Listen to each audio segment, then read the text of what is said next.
Hi, good evening, everyone. This is a regular meeting of the Zoning Board of Adjustment for Wednesday, April 16th, 2025.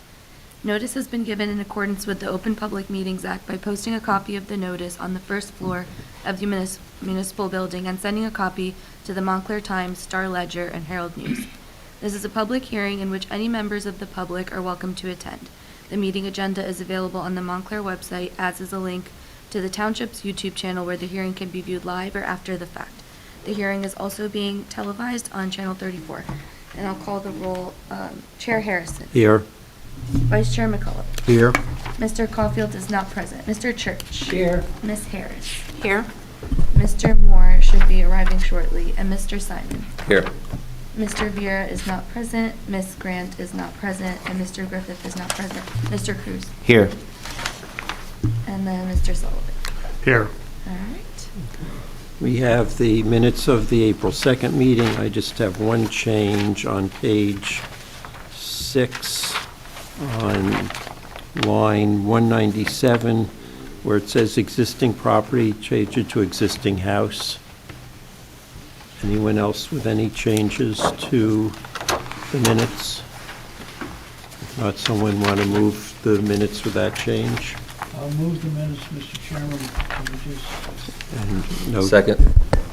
Note that Mr. Moore has arrived. All in favor, say aye. Aye. Any opposed? Any abstentions? Abstain. Abstain.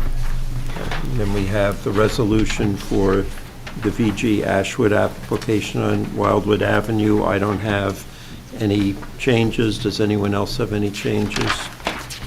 If not, someone want to move the resolution? Mr. Chairman, I'll move the resolution. Is there a second? Second. All in favor, say aye. Aye. Any opposed? Any abstentions? Abstain. The first application is that for the property at 144 Union Street. This is a continuation of the public hearing that commenced in March. Mr. Tremblak, do you want to give your appearance? Mr. Chairman, I need to recuse myself from this application.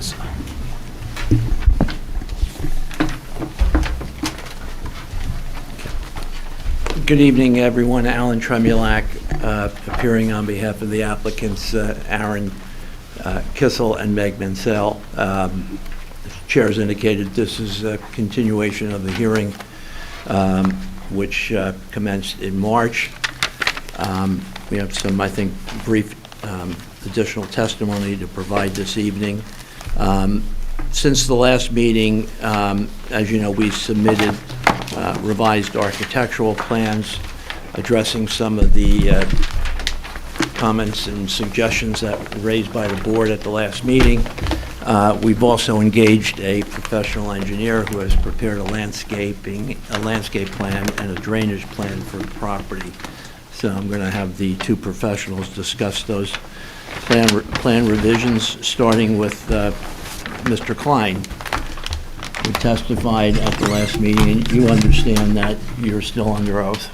Yes, I understand that. Okay. All right. Can you, your office... Mr. Trevor, just let me stop you. So, Sure. Zana, I want to swear you in for, I know you were previously sworn in, but there are 3 hearings after this, so this is for all of the hearings. So would you raise your right hand? Do you swear to tell the truth in the matters pending before the board? I do. Just state your full name and your position with Montclair. Zainab Kazmi, Assistant Planner. Thank you. All right. So, Mr. Klein, your office prepared revised plans, which I believe have a revision date of April 7th. That's right. Is that correct? Okay. So what I'd like you to do tonight is to simply discuss the revisions with the board, explain what's been changed, what's been added, et cetera. Of course, happy to do that. It's meant a lot to me during the architectural process to get to know this family and their strong commitment to enabling their parents and grandparents to age in place. According to the best intent of Montclair's ADU ordinance, we've all worked closely to identify and respond to the family's needs and to incorporate the suggestions of the Historic Preservation Commission and this board's very helpful additional recommendations. The revised plans we submitted to you have added the foyer door and a second exit at the rear in order to provide additional fire safety, carbon fume monoxide, and general safety precautions. We really appreciate your comments. They were very helpful to us. Can you just indicate on the plans, with the help of your assistant who's working the projector, to just point out Sure, with pleasure. the changes? I don't have the... There's a mic. No. Francis, you need the microphone. If you're going to... Stand in front of the light. Yeah. Here's the extra door, which was a very good idea. And here's the extra exit from the back bedroom. We had back exit. We had a back exit which was in this position. We slid it over so that it would accommodate this exit. That's also extremely helpful suggestion. We appreciate it. So you've got two doors there, one exiting from the bedroom Right. and one from the garage, That's both correct. onto The the platform. And the platform, steps. and then using the same set of Exactly. stairs? That's Okay. right. Okay, and that's in the rear, and then the other change was to the egress door in the front of the building? Yeah, here, we moved that over so that this door is accessible from this bedroom. That's still talking about the rear. The rear, yeah. Okay, so it's been slightly relocated, and then you added Right. the second door to share the same stoop That's and right. stairs. It was a very good idea. We appreciate it. Okay, all right. And then can you point out the change to the main entrance door in the front of the ADU? That's, sure, that's back to the plan.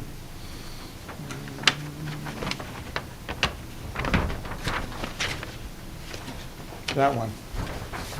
This one and that one, there are two. There's the vestibule, we added this one. We had this one, we added that one, so it's an airlock in there. Okay, all right. Are there any other changes to the prior plans, just those No, two? yeah. Okay. Sorry, Mr. Tremblay, can you just go over that last thing that you just exhibited for us? I didn't quite hear the introduction to what you were referring to in this lower area. This one here? Yes, yes. We took the board's suggestion to add this door so that there are two doors on the vestibule, so that's a better airlock in case any fumes should come from the cars in the garage. Thank you. Okay. All right, nothing further for Mr. Klein? I really don't have any additional questions, Mr. Chairman. I appreciate the attention to providing the additional exit. And I'm assuming, based on the drawing, that there are maybe 3 or 4 steps at the most down onto that patio. Is that correct? That sounds right. 1, 2, 3, that's correct. 1, 2, 3. And they're not steep steps, so. No, All right. Thank you very much. thank you. Church, you have a question? I have no questions, Mr. Chairman. Simon? Yes, in regards to, there's some testimony before about making this ADA accessible and making accommodations, but is there accommodations for wheelchair access? Is there a ramp in and out on either of the entrances? The entire ADU is level with grade and the garage, and then there's a ramp.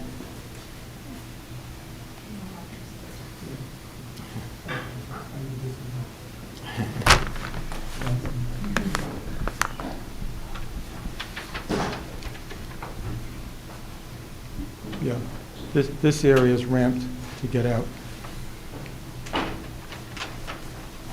So are you saying you would go up the driveway and make Yes, that up the turn? driveway and into So the, it's level, so it's graded. If you're gonna testify, we're gonna have to have you sworn in. I was sworn in last time. Then we won't have to have you sworn in again. You'll just have to acknowledge that you're still under oath. And state your name and address, please. My name is Giselle Bazzelli. I work for Francis Klein. I'm an architectural designer. So the intention is that because the grade of the site is very sloped in one direction, So the only way to make it accessible and the way that they would discharge from the car on a wheelchair, it's from the garage. So from the driveway, that upper terrace is all on grade, and it has the minimal difference of a half inch from the outside to the inside of the ADU. So which is- so the stairs is just to get stairs down to the yard? To the not yard, necessarily- correct. Okay. Thank you. Yeah. That was it. You're welcome. Ms. Harris? No questions. No questions. I don't have any questions. You want to call your next witness? Yes, thank you. Harrison Baranay?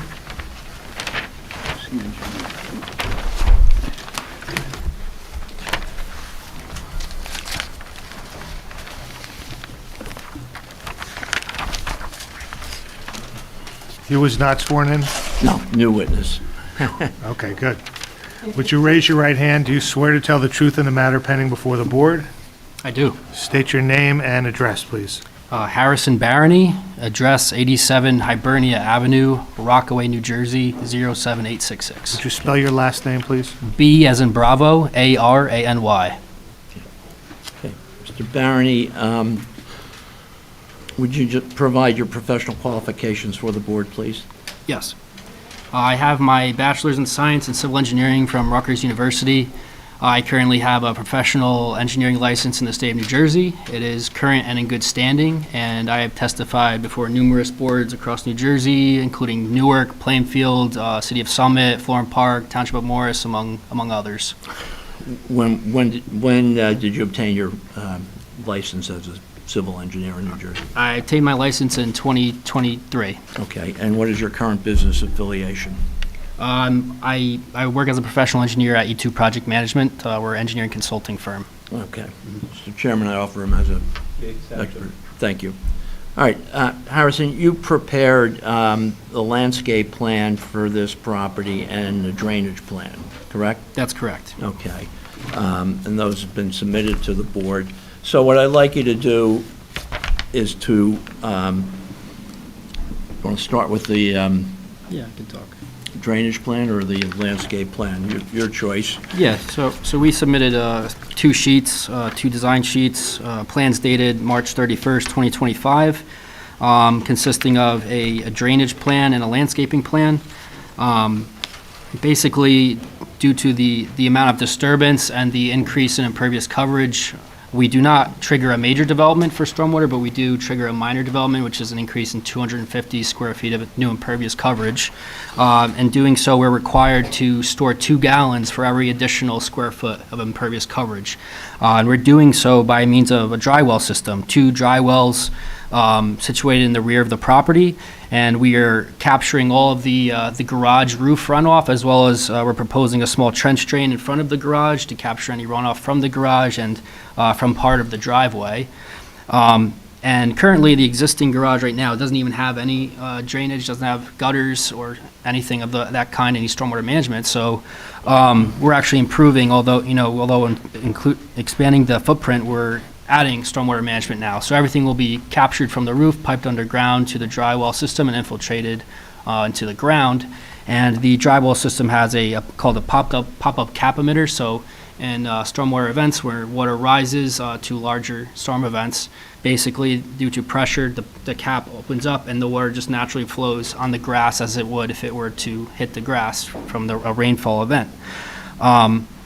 And we're providing our details on our drawings. We are aware that we need to do soil testing. We haven't done that yet, but we will do so and work with the engineer on that. We have to provide a satisfactory permeability rate to infiltrate, which is a minimum of a ½ inch per hour. Currently, we've designed the system for 2 inches per hour, and the storage that we're providing is around 600 cubic feet. And we're satisfactory in what we're required to store, meeting the township ordinance. As it pertains to the landscaping plan, which is labeled sheet C102, here you can see that we're providing some foundation plantings along the western side of the home, as well as some in the rear along the steps, and some like ornamental ground covers within the planting beds. These are all for non-invasive species, they're accepted through New Jersey to be planted here. And we feel as though we're offering a good variety of plantings, some flowering shrubs as well as greenery shrubs that will provide a nice it will break up the hardscape of the side of the garage. And I just would like to note too that we are not removing any existing trees. All trees are to remain, so no tree replacement plan or replanting of trees is required. And the plant list that we've provided is on our sheet at the bottom. We're providing a total of 16 shrubs and 11 ground cover plantings, which will, add a nice aesthetic to the back of the house, the garage there. Okay. Does that cover all, Yeah, okay. that basically covers what we provided, yeah. Are you satisfied that the drainage plan that you've designed is adequate and in compliance with the appropriate standards in the Montclair, ordinances? Yeah, so the use of dry wells, the township really would like green infrastructure to be used, which is like filtration or natural infiltration of water on the surface. However, they do accept dry wells if the other options aren't a good fit for the property. I've used them before in some designs I've done in Montclair with the engineer, worked with the engineer. So given that the permeability rates are satisfactory, I don't see an issue with using the dry well system. It does infiltrate, so it's retaining the water on site. It's not letting it go off site for the storage that we're required to provide. It, in some cases, could be considered green infrastructure because it is infiltrating the water. As I said, we're not detaining it and then dumping it off-site. So, in my opinion, it's a good design, but we are willing to work with the engineer if he has any additional comments with our design. You understand that the plan is subject to the review and approval of the board engineer? I correct? do, yes. And you're satisfied that you can work with him to resolve any issues that might arise? I do. Okay. And have you reviewed the board engineer's letter dated December 16, 2024 regarding this application? I have. All right, and specifically directing your attention to sections 5, 7, and 9 of that report. Are you able and willing to comply with the engineer's comments and recommendations contained in those sections? Yes, we are able to comply with all those comments. Okay. All right, nothing further, Mr. Chairman.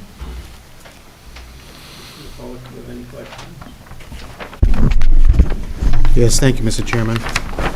And thank you, Mr. Baranay, for your presentation. Just a couple of questions for clarification. Number one is, I understand that there is no flood hazard in this area, is that correct? Yes, we checked the flood mapping and it's not in the flood hazard area. Okay.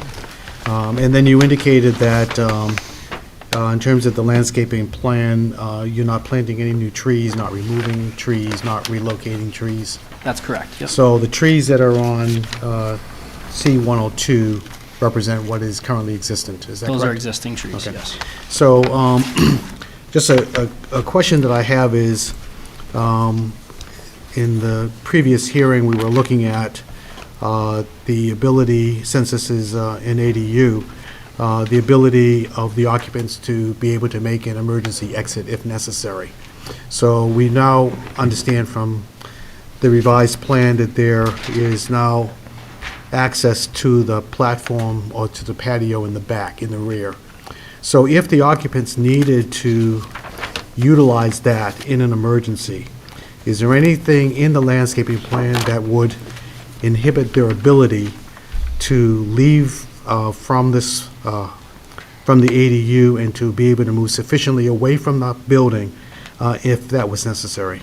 Yeah, I visited the site today, and it's pretty open. The trees you can see aren't very obstructive in any way, and the plants that we're proposing aren't very large. And the way that we would plant them, they wouldn't obstruct any access points. And as you can see in the plan, the stairs are directed away from the shrubs, so you would go down the rear of the building and around the corner, and in no way would any of the plants shown here obstruct someone from doing that, in my opinion. Yeah. And that would be by foot or by wheelchair as far as you're concerned? Well, the back of the site, it appears there's stairs, so I don't believe that's wheelchair accessible. Yeah, I'm not So- I'm talking about that. I'm really talking about the landscaping itself, just in terms Oh, of the yard, Yeah. their ability to No. move clear of the building itself, that's all. Yes. I mean, all of the plantings are up against the building itself, so in emergency, you want to get away, obviously, from the building, so in no way do I feel that they impede that emergency access getting away. All right, thank you very much. Mr. Church, do you have any questions? No question. Mr. Simon, do you have any questions? No question. Ms. Harris, do you have any questions? No questions. Mr. Moore? No question. I have a couple. The landscaping shown on your plans differs from what I'll call the stylized landscaping shown on the architectural plans. I'm assuming we're to be guided by the landscaping on your plans, is that correct? Yeah, I would use our landscaping plans as the primary planting and landscaping design for the site. And then a couple questions on the stormwater. The roof of the garage portion of the building slopes to the west, and I'm not clearly seeing how you're getting water from that side of the garage portion of the building over to your dry wells. And the concern is because of the proximity of the garage to the neighboring property owner. Are you referring to the east side or the west? West side. The west side? So the west side, our location of our roof leaders are in a sense preliminary. We will be working with the architect on where they'd like them placed with respect to the slope of the roof in the area. So if a majority of the roof or that portion of the roof is sloping towards the west, we are able to add additional roof leaders if need be, and it won't affect the design of the drywall system or the storage in any way.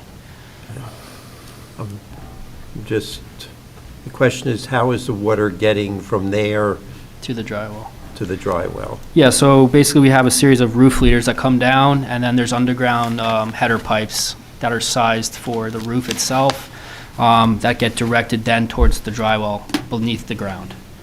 Yeah, just, given the distance involved, I'm curious as to whether the slope is going to work to, how deep are the dry wells? The dry wells, the bottom of stone is roughly 7.5 feet deep. So entering high, and it's a 6.5 foot deep, give or take, dry well with a foot of stone. So you're looking at a couple feet below grade, probably 3 feet or so that you'd be entering. We do, 2% slope is usually the minimum required for positive drainage. And the area in the back will be regraded slightly to make sure there's enough cover for the pipe, an adequate slope of the pipe itself. Okay, but it's going to be, my understanding of what you're saying, it's going to be coming in from, the pipe coming from the west side of the garage is going to be coming in to the drive well, what I'll call mid-level. Yeah. And what happens if what happens to the water if the dry well is filled above that level? So in the sense that the dry well is filled above it, we have emergency roof drain overflows. So if the water backs up towards the roof leader piping, it then spills out into a splash block at the house or garage itself and dumps out into the ground.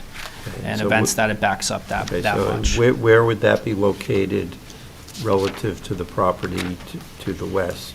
So I don't believe we would implement that at that location. So in the west portion of the site, it would be at a higher elevation, obviously, than the east portion of the site since it's a further distance away. So the overflow portions of the roof leaders would be implemented at the roof leaders prior to the west side of the location. So it would enter the roof leader locations to the south in the east portion and dump out there before it would even reach the west portion.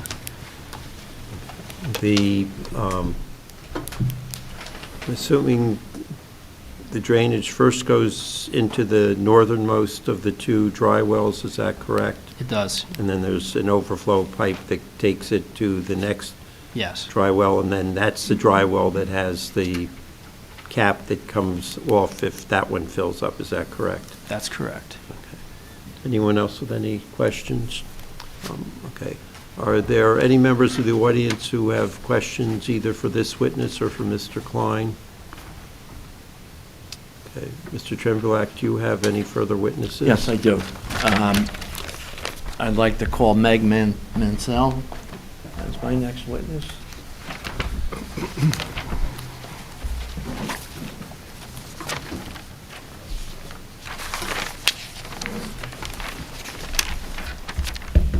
Would you raise your right hand? Do you swear to tell the truth in the matter pending before the board? Yes. State your name and address. Meg Menzel, 144 Union Street, Montclair, New Jersey.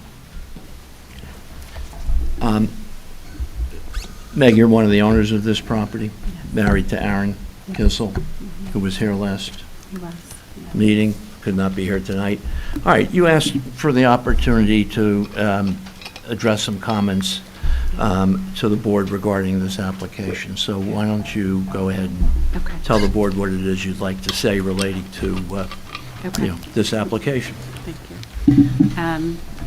Thank you for giving us the opportunity to return and present again this evening the plan changes you advised and the information you requested. My name is Meg Menzel, and my husband Aaron Kissel and I are owners of the home we're speaking of this evening. Aaron is very sorry not to be able to be here tonight, and I will be representing the two of us right now. As I have not met you yet, a very brief background on me. I'm the mom of 3 children who go to school in Montclair, and the daughter of Shayla and Joerg, the people who would hopefully be moving into the ADU. By profession, I'm a genetic counselor and assistant professor of medical ethics and humanities. And as I work as a healthcare ethicist at a hospital in New Jersey 3 days a week, and I teach genetics and ethics to the genetic counseling graduate program at Columbia 2 days a week. We feel incredibly fortunate to be living in this wonderful community and raising our children here. And we were thrilled that my parents were also excited to move to Montclair 2 years ago to be closer to our family and to enjoy and give back to Montclair with the same love that we do. As you've heard, our goal is to have a space where my parents can be close to us so that we and my children may enjoy them and they us, and so that we may also care for them more and more as their needs increase. I do want to share that throughout this journey, we have been very open with our neighbors about our plans, and we feel incredibly blessed to have wonderful neighbors who have been nothing but supportive. In fact, the neighbors who live directly behind us and would be most closest to the ADU and the ADU construction even asked if we could postpone this zoning board meeting to next month so that they could voice their support as they are away on spring break this week. Numerous neighbors have also offered to write letters of support, but we understand that this is not something we would be able to present at this meeting. In this process, we've also reached out to the Montclair People with Disabilities Advisory Committee and Montclair Gateway, both of whom have offered their support. On a personal note, I would like nothing more than to be able to support my parents by having them in their own space on our property so that they may age in place together with our family. If we are not approved to move more forward with our plans with the variance in size, I fear that we will need to begin to make plans for them to move to an assisted living community, probably outside of the Montclair area. This would be such a missed opportunity for me and Aaron, for my children, for my parents, and in our opinion, for the Montclair community to support an aging couple who wants to stay in town. Thank you for your patience, time, and understanding, and for letting me speak. Thank you. Nothing further, obviously.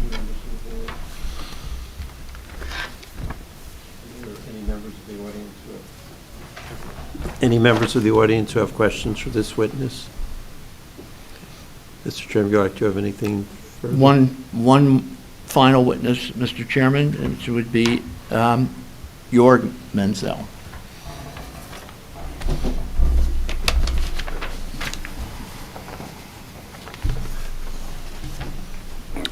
Would you raise your right hand? Do you swear to tell the truth in the matter pending before the board? I do. State your name and address. My name is Joerg Menzel.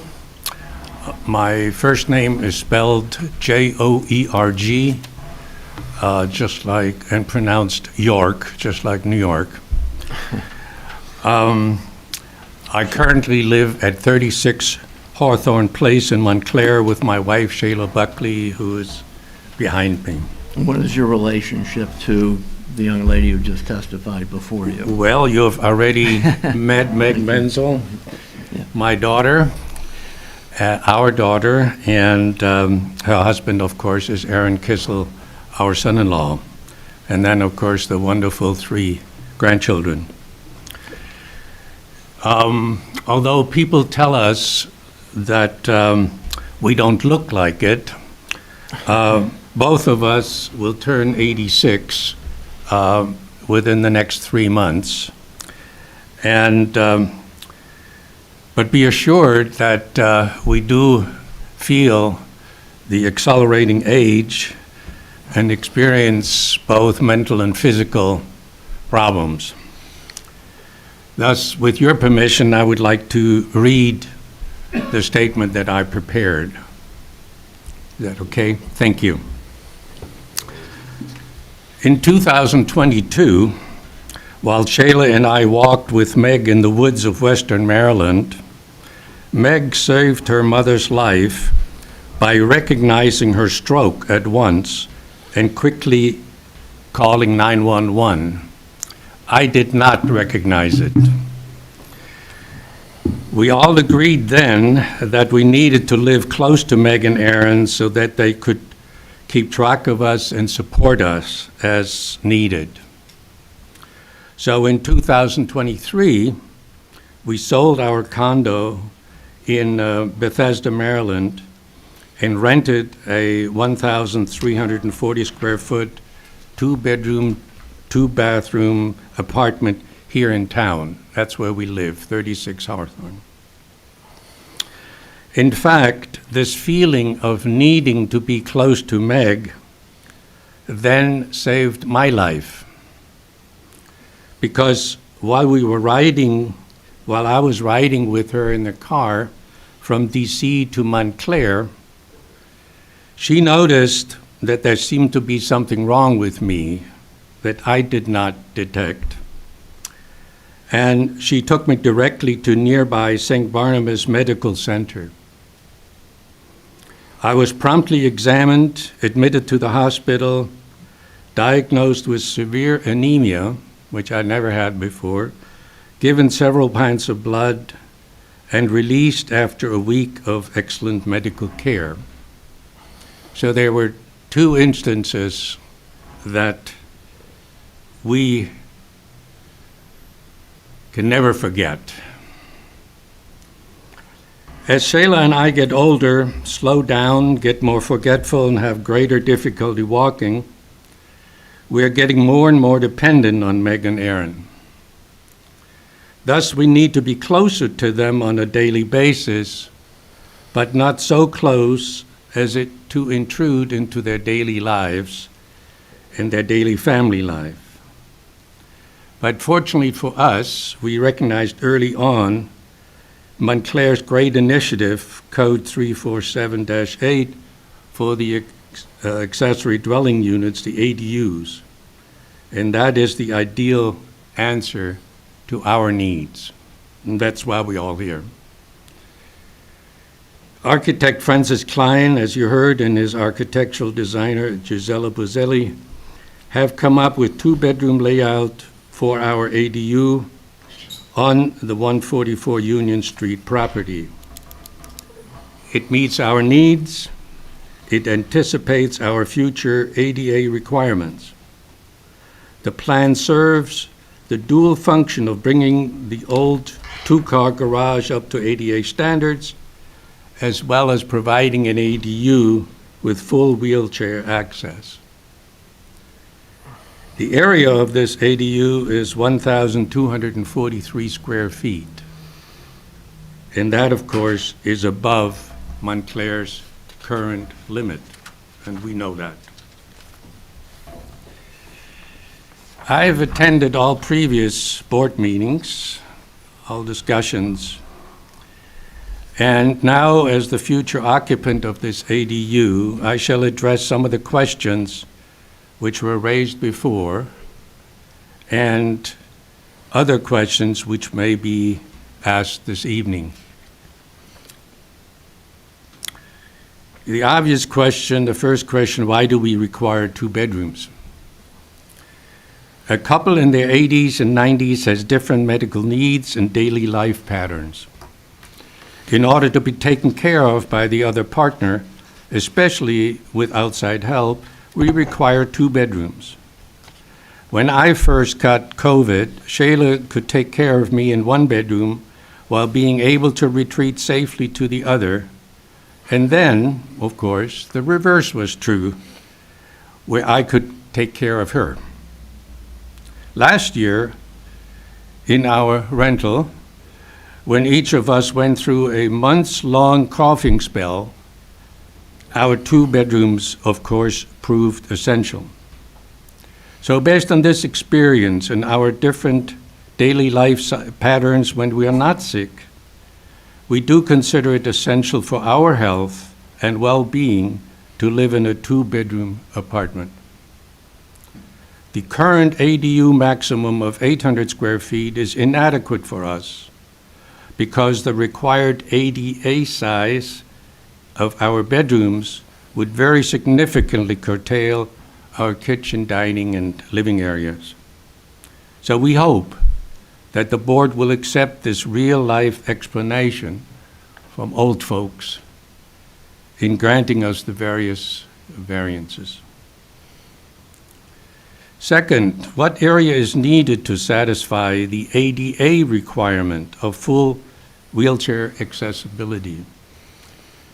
Architectural designer Gisela Buzelli examined and reported to the board, right here, in detail how wheelchair accessibility adds square footage to an ADU. Having wheelchair access to all of our living space will be essential for us to be able to safely age in place. Again, we hope that the board will be guided by that expert conclusion into granting us the required variances. Third, what relationship should there be between ADU and the main dwelling on the property? And here I will ask you please to accept my apologies because I will be answering this question with a bunch of numbers. And it's just that my nuclear science training got the better of me. So according to the code, an ADU can be no larger than 40% of the main dwelling on the same property. So for an ADU of 800 square feet, this would translate into a main dwelling of 2,000 square feet. But that is only 1/3 the size of the Kissel family's house on 144 Union Street. In fact, our planned ADU is only 20% rather than 40% of the existing main residence. So we hope, even with these numbers, that the board will factor in the size of the single residence property at 144 Union into granting the required variances. Fourth, and I'm getting to the end. Fourth, how does this larger size ADU fit into the neighborhood? The so-called excess square footage has been designed to be located in the rear of an exceptionally large lot in Ward 3. It has been appropriately set back from the neighbor's property lines and is out of view from the street. Again, we hope that the board will accept this well-planned architectural design in granting us the variance. And finally, the question that has not been asked before, why not wait for a possible code change? Yes, we are asking the board to grant variances not anticipated in Montclair's excellent ADU code, the original code. We are convinced, and we hope we have convinced you, that these variances are all well justified by our needs. by the localized architectural plan for our ADU, and by our positive responses in the past to requests made previously by the historical and the zoning boards. At our age, time is especially precious. We feel incredibly fortunate for every day, but it is entirely possible that our needs will significantly be different even just a few months from now. If we are not approved today, we will have to make other plans for where we live, as we do not have the time to continue with the status quo. In that case, the alternative of moving to an assisted living facility would separate us further from Montclair, which we have learned to love, and from our family. We hope that the board, making this special decision, will share our sense of time and grant the requested variances. So, in summary, we ask that the zoning board approve this ADU for Aaron Kissel and Margaret Menzel at 144 Union Street because the 2 bedrooms are needed by us for aging in place. The ADA wheelchair space requirements are expected to be needed by us, and not very long from now, and have been architecturally demonstrated. The area of this ADU is restrictively proportioned with respect to the size of the main residence. The ADU is placed on the property specifically to avoid any negative impact on the neighborhood. The rebuilt garage provides safe access for modern automobiles, provides us with ADA access, and matches the current gable height and historical look from the street. The garage and the attached ADU will not cause any water runoff problems. And at our advanced age, because of our anticipated needs and for medical reasons, we cannot wait out the process of an ADU code change by Montclair itself. Thank you very much for listening. Thank you, Mr. Menzel. Appreciate it. The board may have some questions. Any questions from members of the board? Mr. McCullough. Thank you, Mr. Menzel. Thank you. You were careful to speak to your desire to be able to protect the independent living of your daughter and her husband and your grandchildren. But you did not speak to how this would afford you and your wife to be able to continue to live independently. So would you speak to that, please? Oh, of course. When I'm a scientist by training, I've used computers constantly. What I find now every day is that I have difficulty with the computer. When we needed to change the TV, I turned to Aaron. When we have a range of medical doctors in this area, whenever we make contact on plans, we go to Meg. So what's different between now and being close by? There's a great difference in that when she comes home, she does not have to go to Hawthorne Place. She comes by and drops by and says hello to her parents. When the children come home from school, they very naturally would stop by. We could help when they need help.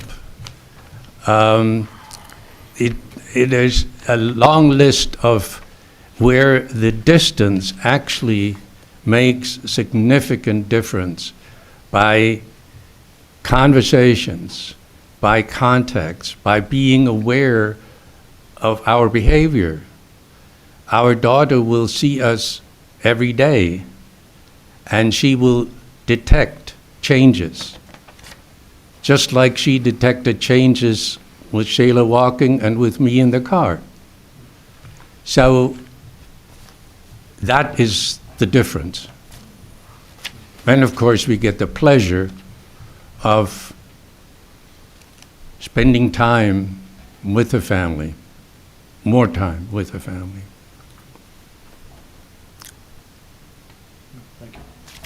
Any other questions from members of the board? Any members of the audience with questions for this witness? Mr. Trembulac, do you have anything further? We have nothing further, Mr. Chair. Are there any Concludes our members case. of the audience who have any testimony, any comments, anything whatsoever you want to say about this application? Yes, please come forward and give your name and address. And if you're going to, and we'll have to swear you in.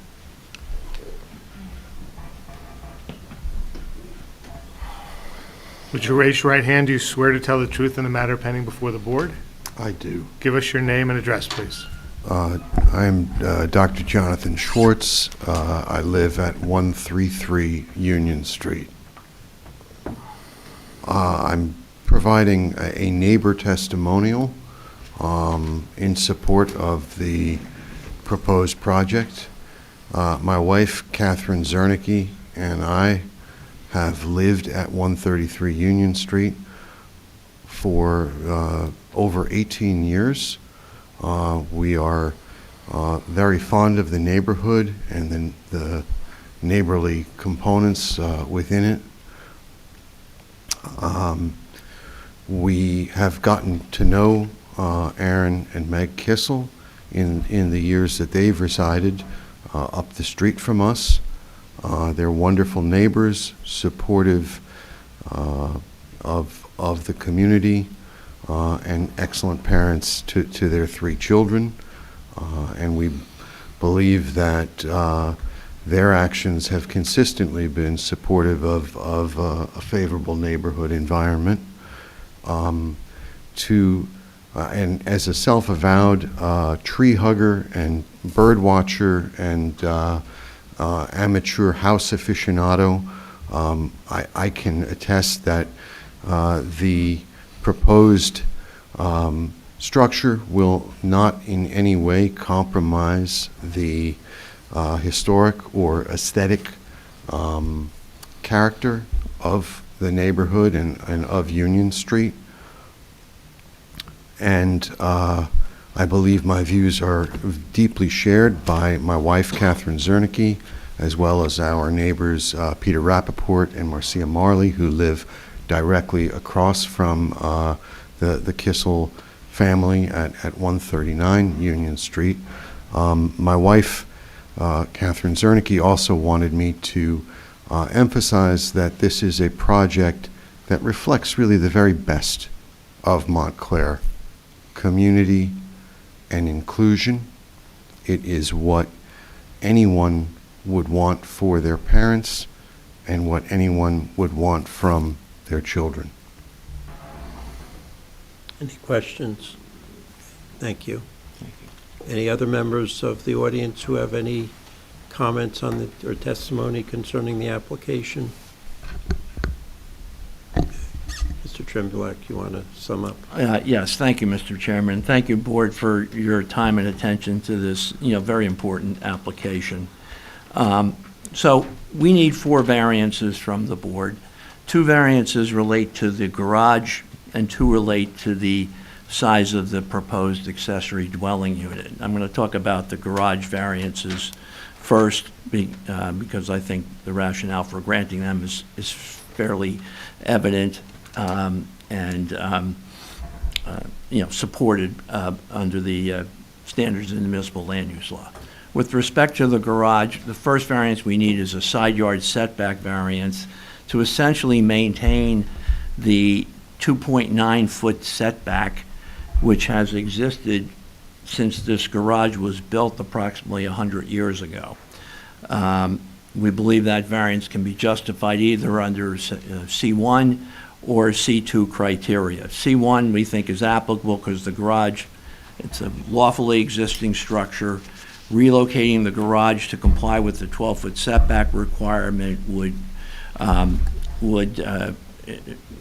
cost a significant amount of money, and it would also require the realignment of the existing driveway, and also coincidentally remove the garage from the public view from Union Street, which was something significant as far as the HPC was concerned. They were very concerned with how that garage looked. They liked that it was historic, blended in with the house, and was an important feature. So, we believe that maintaining the existing setback of the garage on the westerly side is preferable, and I think that's also justified given the location of this structure in the rear corner of this property, where, as Mr. Steck pointed out in his testimony and with one of his exhibits, there's a cluster in this corner of the property, a cluster of accessory buildings, including a very large garage directly opposite this garage on the adjacent property at 152 Union Street. We're just looking to maintain the setback that's existed for this garage for a century, perhaps longer, and it's hard to conceive of any detrimental impact that would have by allowing that to continue, even though the garage is going to be substantially reconstructed. Second variance relates to the height of the garage. As with the setback variance, we're seeking to maintain the existing garage height of 18 feet, whereas the ordinance limits the height of accessory structures to 15 feet.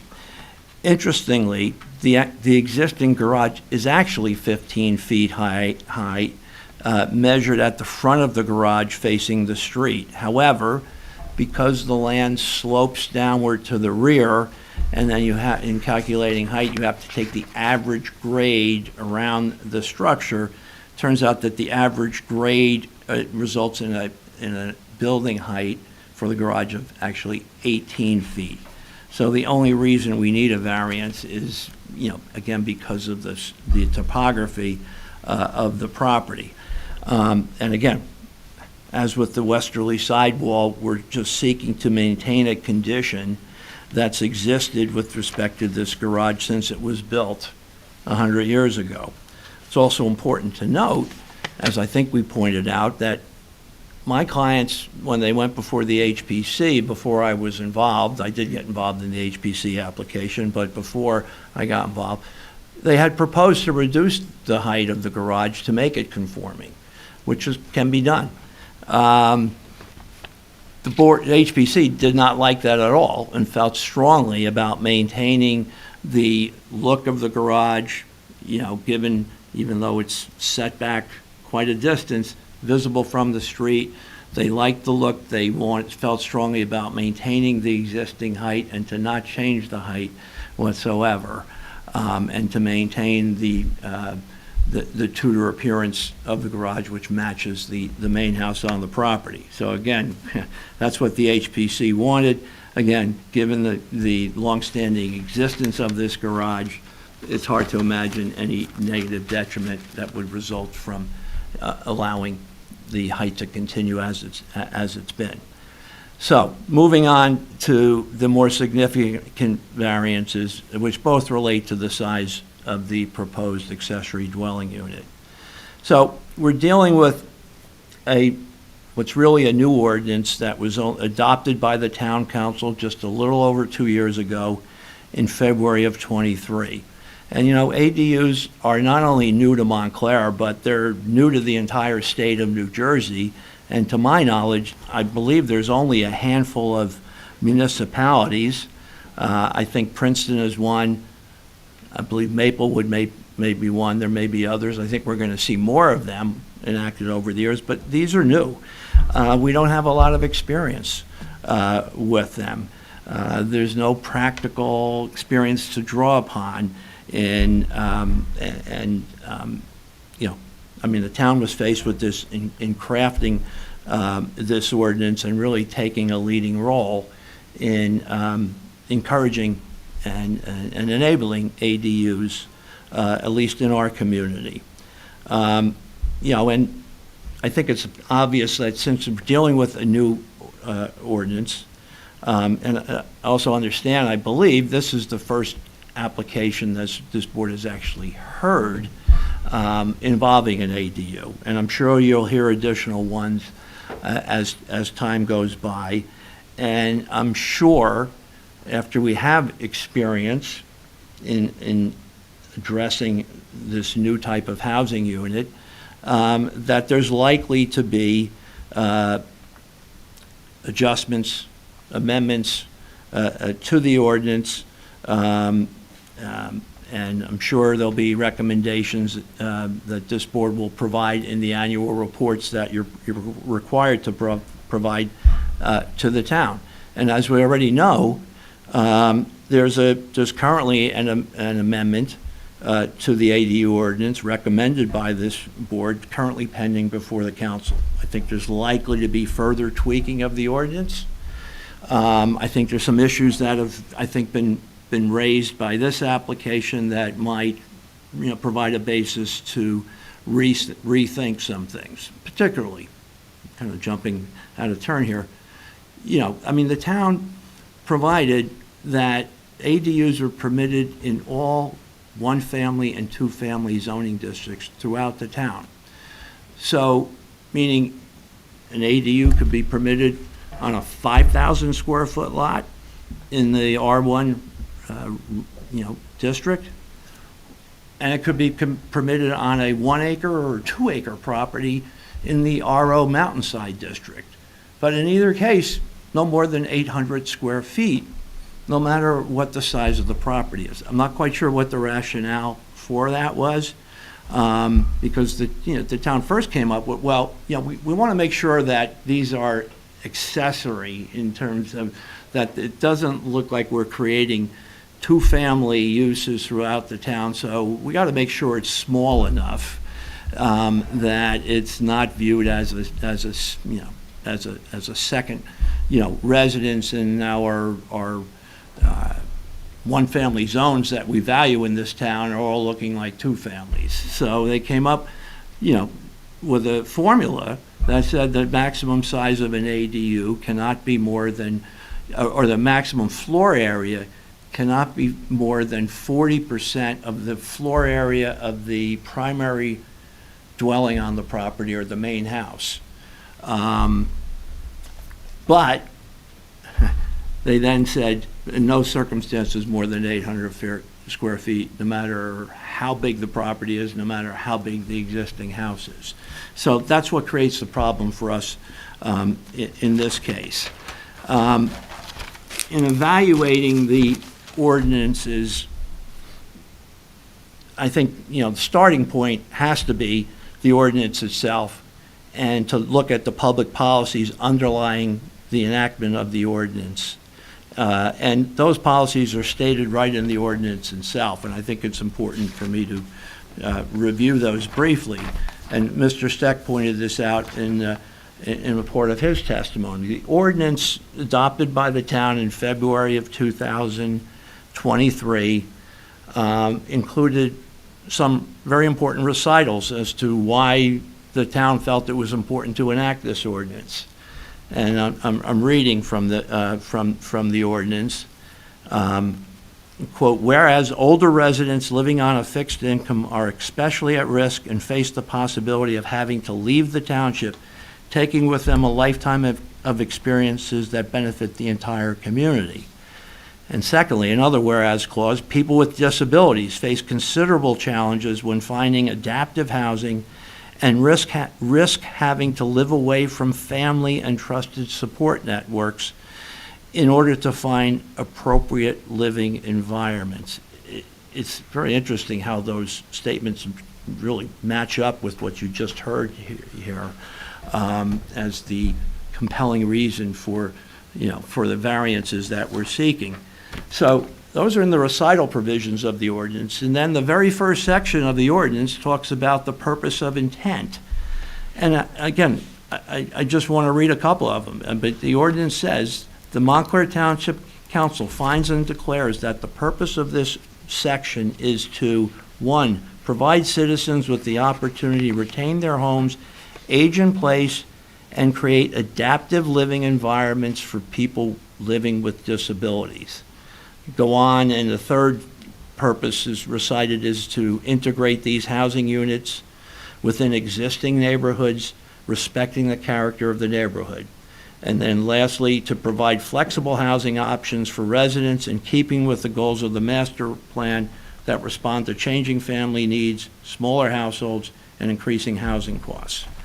So those are the policy considerations that the town was seeking to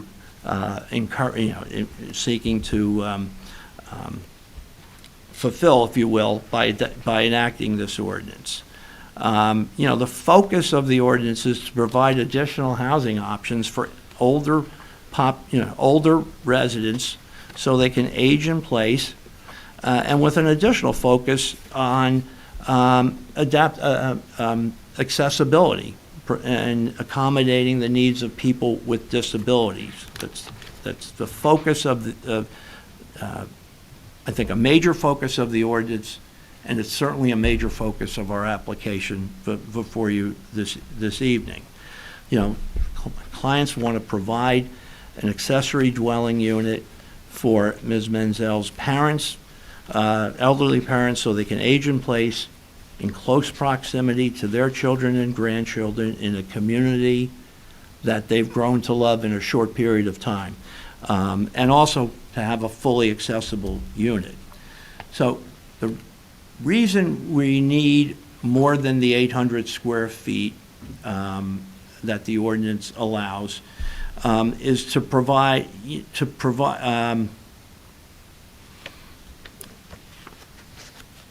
excuse me for a second.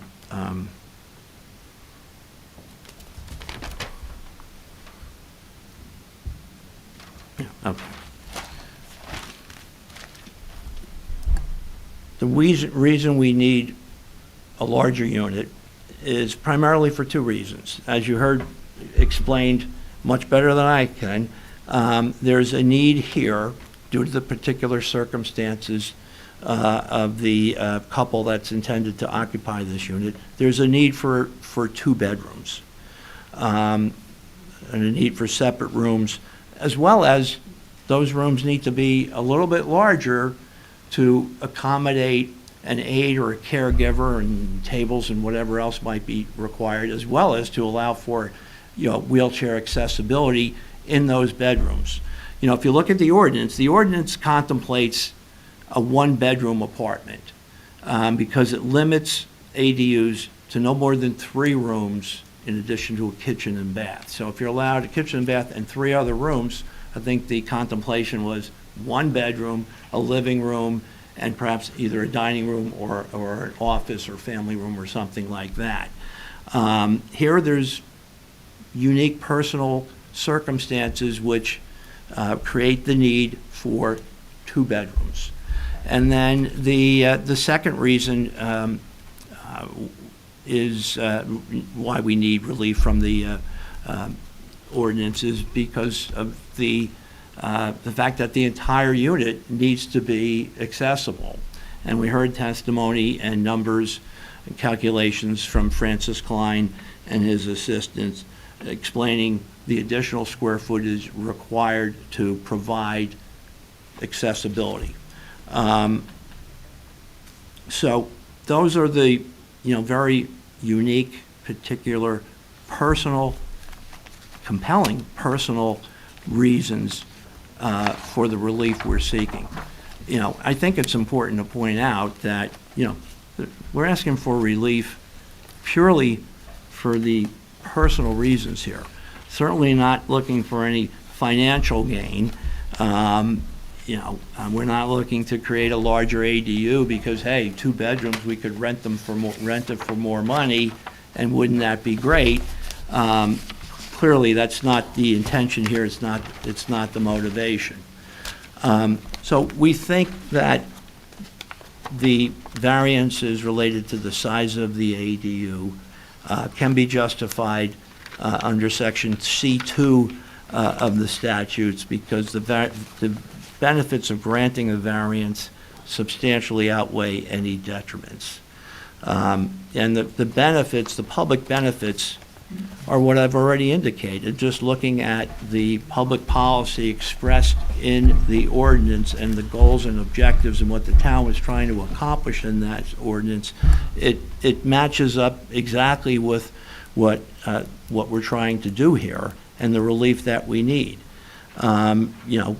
Granting the variance effectuates the purpose and intent of the ADU ordinance by allowing an elderly couple to age in place in close proximity, but as Mr. Menzel noted, not too close, but close proximity to their children and grandchildren, and also in an environment which is fully accessible,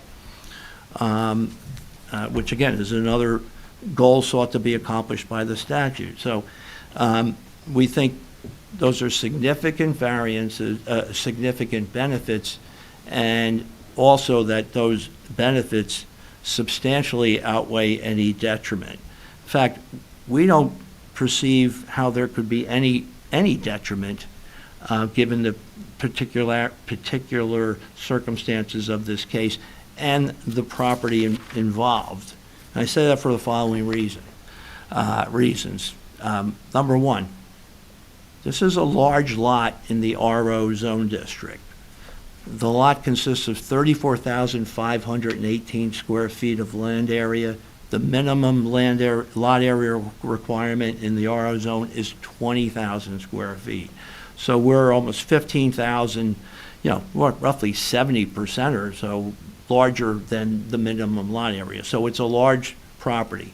The property has 150 feet of width, which is 50% more than the minimum lot width requirement of 100 feet. The property's 270 feet deep.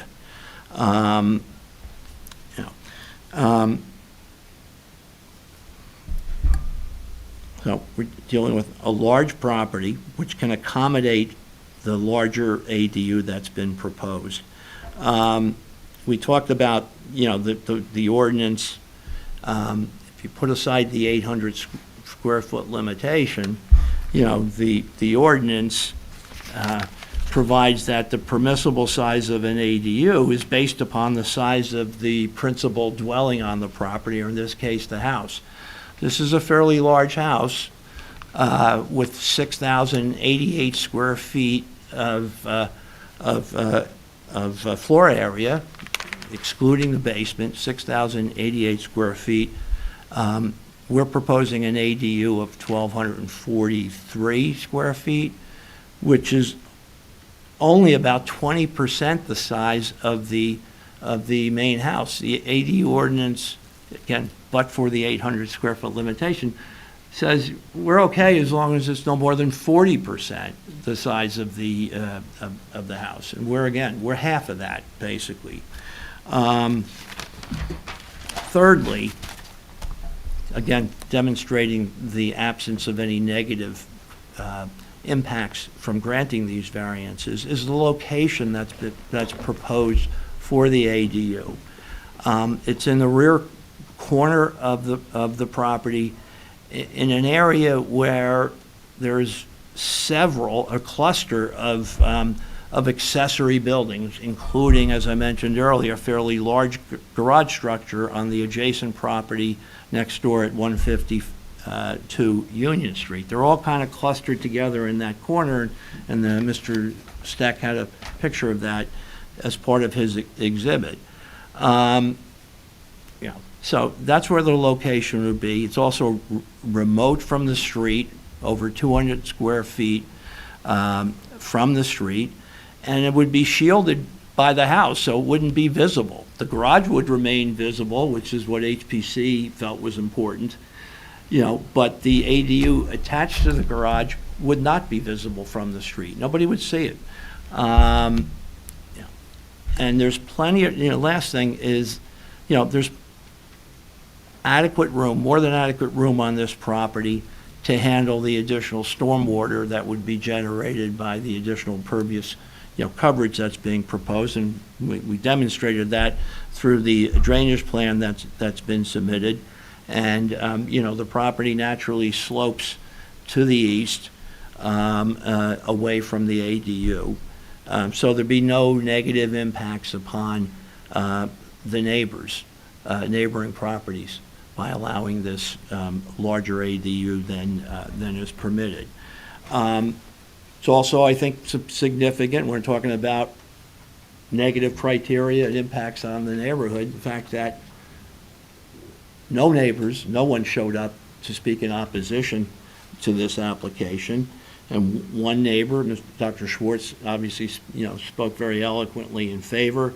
I think if this was not for the fact that it's school break, spring break week, I think other neighbors would have come out and expressed support for the application. But there's certainly been no opposition, which again, I think confirms the absence of any negative impact from granting these variances. The last thing, or maybe the next to last thing I want to address, because I know it's always a concern of this board, and I think one or two board members may have alluded to it at the last meeting, and that is precedent. Well, if we grant this, are we creating a precedent to allow larger ADUs for other property owners? The answer to that is absolutely no. No. And let me just read a sentence from the Cox Handbook, which is, the Bible that we land use practitioners rely upon. And so I'm quoting from page 419 of the current edition of the Cox Handbook, where he talks about the effect of precedent. And the quote is, "Generally speaking, the granting of a variance to one property owner does not create a precedent for the granting of a variance to other property owners, since each variance must stand or fall on its own particular factual circumstances." Assuming the board grants the variance that we're seeking here tonight, it's obviously based upon very specific, unique, and particular circumstances, personal circumstances unique to this family, and taking into account the large property that the ADU would be located on. So there would be no precedential value for someone else to come in and say, hey, me too, I'd like, a larger ADU also. Unless the only precedential value would be if you had another property owner coming in on an application to create an ADU for elderly parents who needed 2 separate bedrooms and adequate room for the space for the unit to be fully accessible, and proposing that unit be located on a lot similar in size and with the particular features that I've mentioned to this property. That would be the limited precedential value, which is basically, none, for all intents and purposes.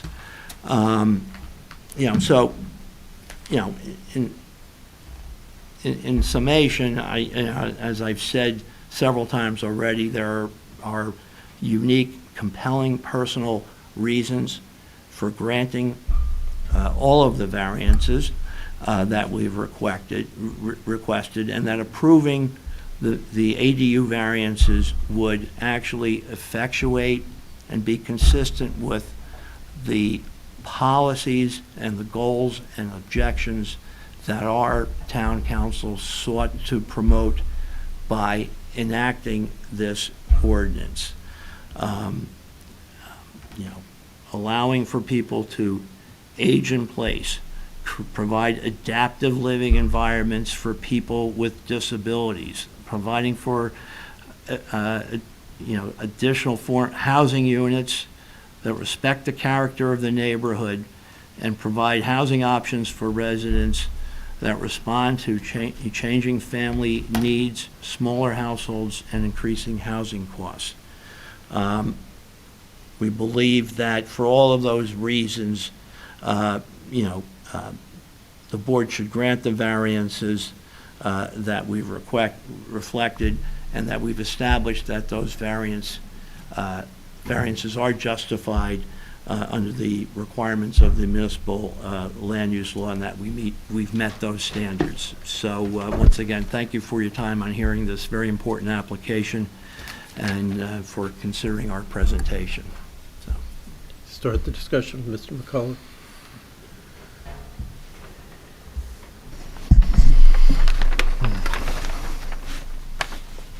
Well, I think Mr. Trembulac has given us a very comprehensive and clear presentation of the perspective of the applicant and has addressed many, if not in fact all of the prevailing questions, at least from my perspective. I do think that there are, some things that factor into the decision. I mean, obviously, this is, in fact, the first time that we're making a decision about an ADU. And so there is a question of precedent, and I do want to speak to that, Mr. Trembulac, in a moment. But I think that certainly there is an outstanding concern about the size of ADUs that we want to be careful to make sure that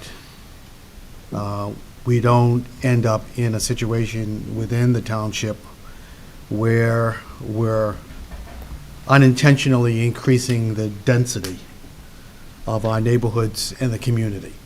And sometimes, people may have the perspective that they need a significantly larger property than is really helpful in a given neighborhood or in the community. And so we certainly have to be, I think, alert to that. We can certainly look across the township and see lots of signs of that. So it's a real concern. It certainly is one that I have. Not necessarily in this particular case, but it is something that I think we have to be alert to as a zoning board. I also, think, when we come to this, to the question of precedent, and Mr. Trembulac said the answer to that is absolutely no. But I did listen to his explanation, and I heard that he, in his presentation, allowed for one slight exception, which it didn't really allow me, but it makes it easier for me to say that, yes, it is certainly a no, but it's a yes and a no also. And the only reason why I say it's a yes and a no is because we live in a time in which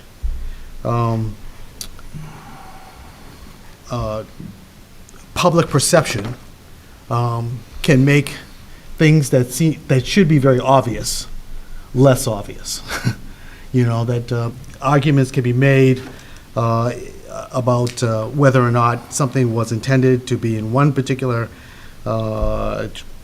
direction as opposed to another. And so we oftentimes find ourselves in this particular day and age of trying to figure out what's truth and what's right and what's wrong and what's sort of the intended purpose of a particular rule, or in this case, an ordinance. And so it leaves some room for interpretation, which sometimes is helpful and sometimes is not very helpful. So when we sort of get into this whole question of the precedent,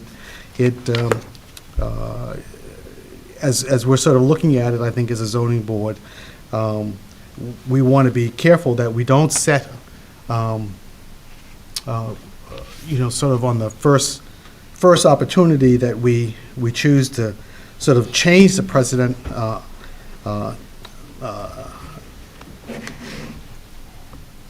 without, giving careful thought. But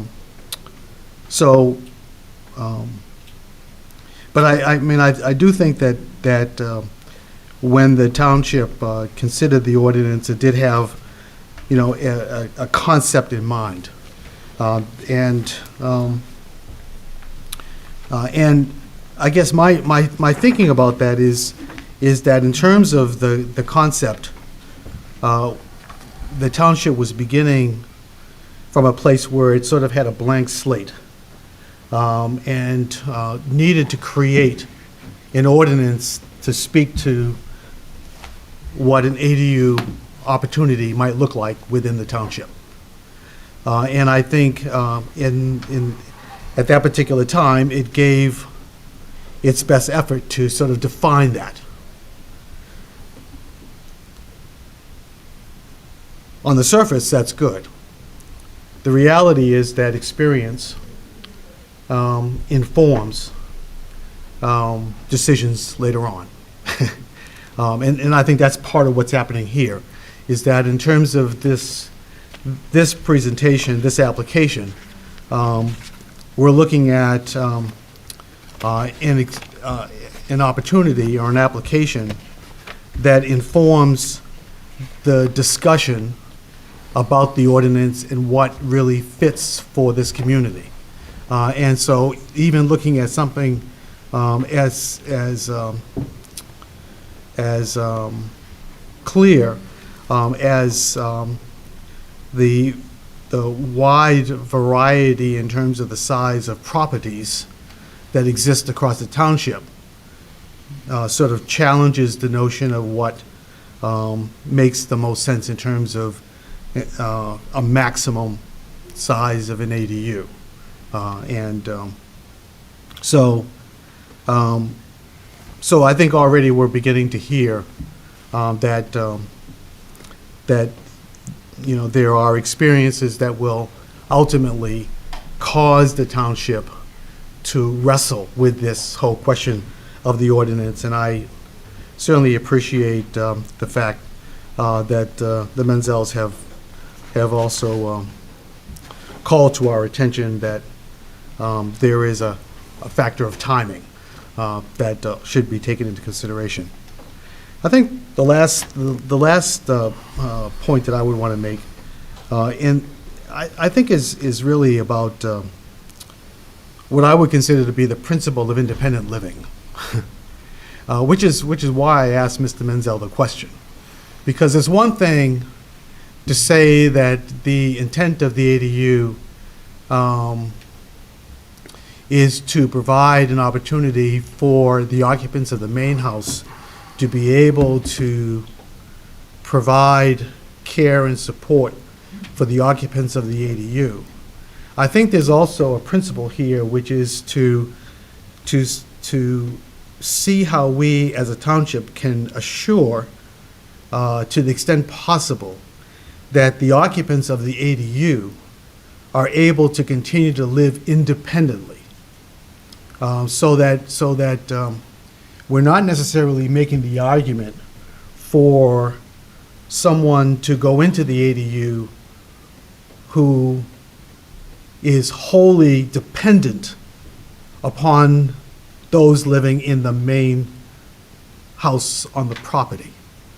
And I think what's happening in this application is that the argument is being made for the ADU to be able to function as truly an independent living experience within the township, which at the same time continues to maintain the nature and the character of the township, and provides an opportunity for people who have historically lived in the community to be able to continue to live in the community. So there's a principle that I think is at play here that is important. There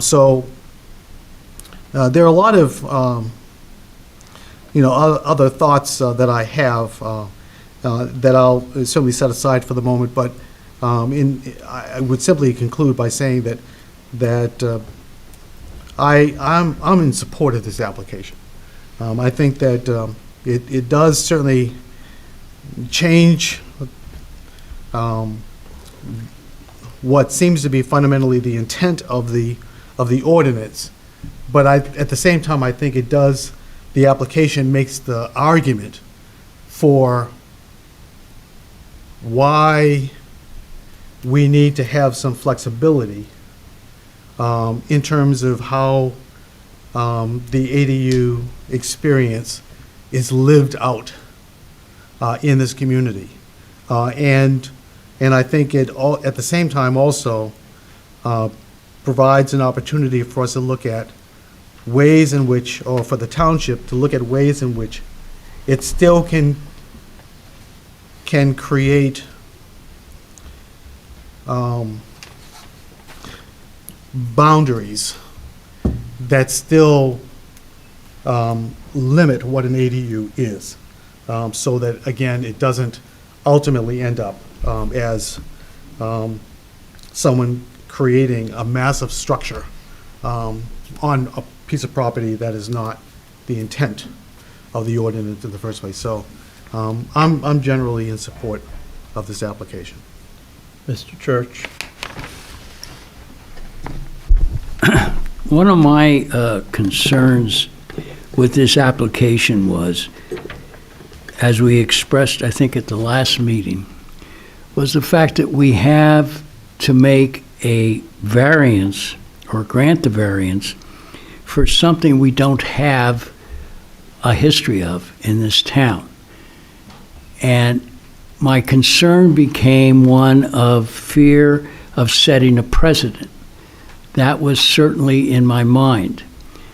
The testimony by Mr. Tremulak assuaged that concern by reminding us that each application that comes before this board is one that's unique to that particular individual, that particular unit. And the application that we have before us tonight, being the first ADU application we've seen, we're fortunate that it was an application that took into account the necessity to maintain a portion of Montclair with that has historical housing, historical outbuildings, historical properties. This application for the ADU did that. They tried to take it in as best they could, but did not stay within the requirements of the statute. The Township Council seems to understand the fact that that statute needs amendment already without having seen an application come before it, before this board. And there's an amendment to the application pending now, so that, not that this application would fall under that extension, but at least there's concern that the initial ordinance was not adequate for the needs that are probably going to come before this council or this board. So the variances being sought by this application, the size of the ADU, the height of the garage, and the the drainage problems that ensue, we're fortunate, or the applicant is fortunate, that it's on a big enough piece of property that it does not harm or jeopardize the intent of the master plan for Montclair. It doesn't stand out it's not going to cause a detriment to the general welfare of the township. And I believe that this application is an application that absolutely fits the size and the needs of the people making the application. Having said all that, I am certainly not one who may be in need of one of these someday himself, going to say that they're not meeting any acceptable standard. They are meeting an acceptable standard, although it's not the standard set at the present time. That will change with time, and I don't fear a precedent is being set. I think we're going to get a lot of different types of applications for these ADUs as we go forward. So therefore, I would vote in favor of this application with the variances being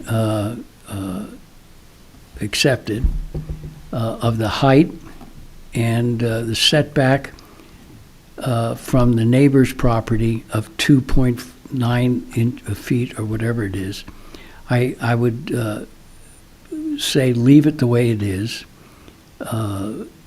So therefore, my feeling is that I would vote in favor of this application and just be thankful that our first go-around with this was something that we could look at and see what an ADU can look like on an adequate piece of property. So that in the future, if we get ADUs coming in, not on adequate pieces of property, we have a voice, we have a basis of comparison.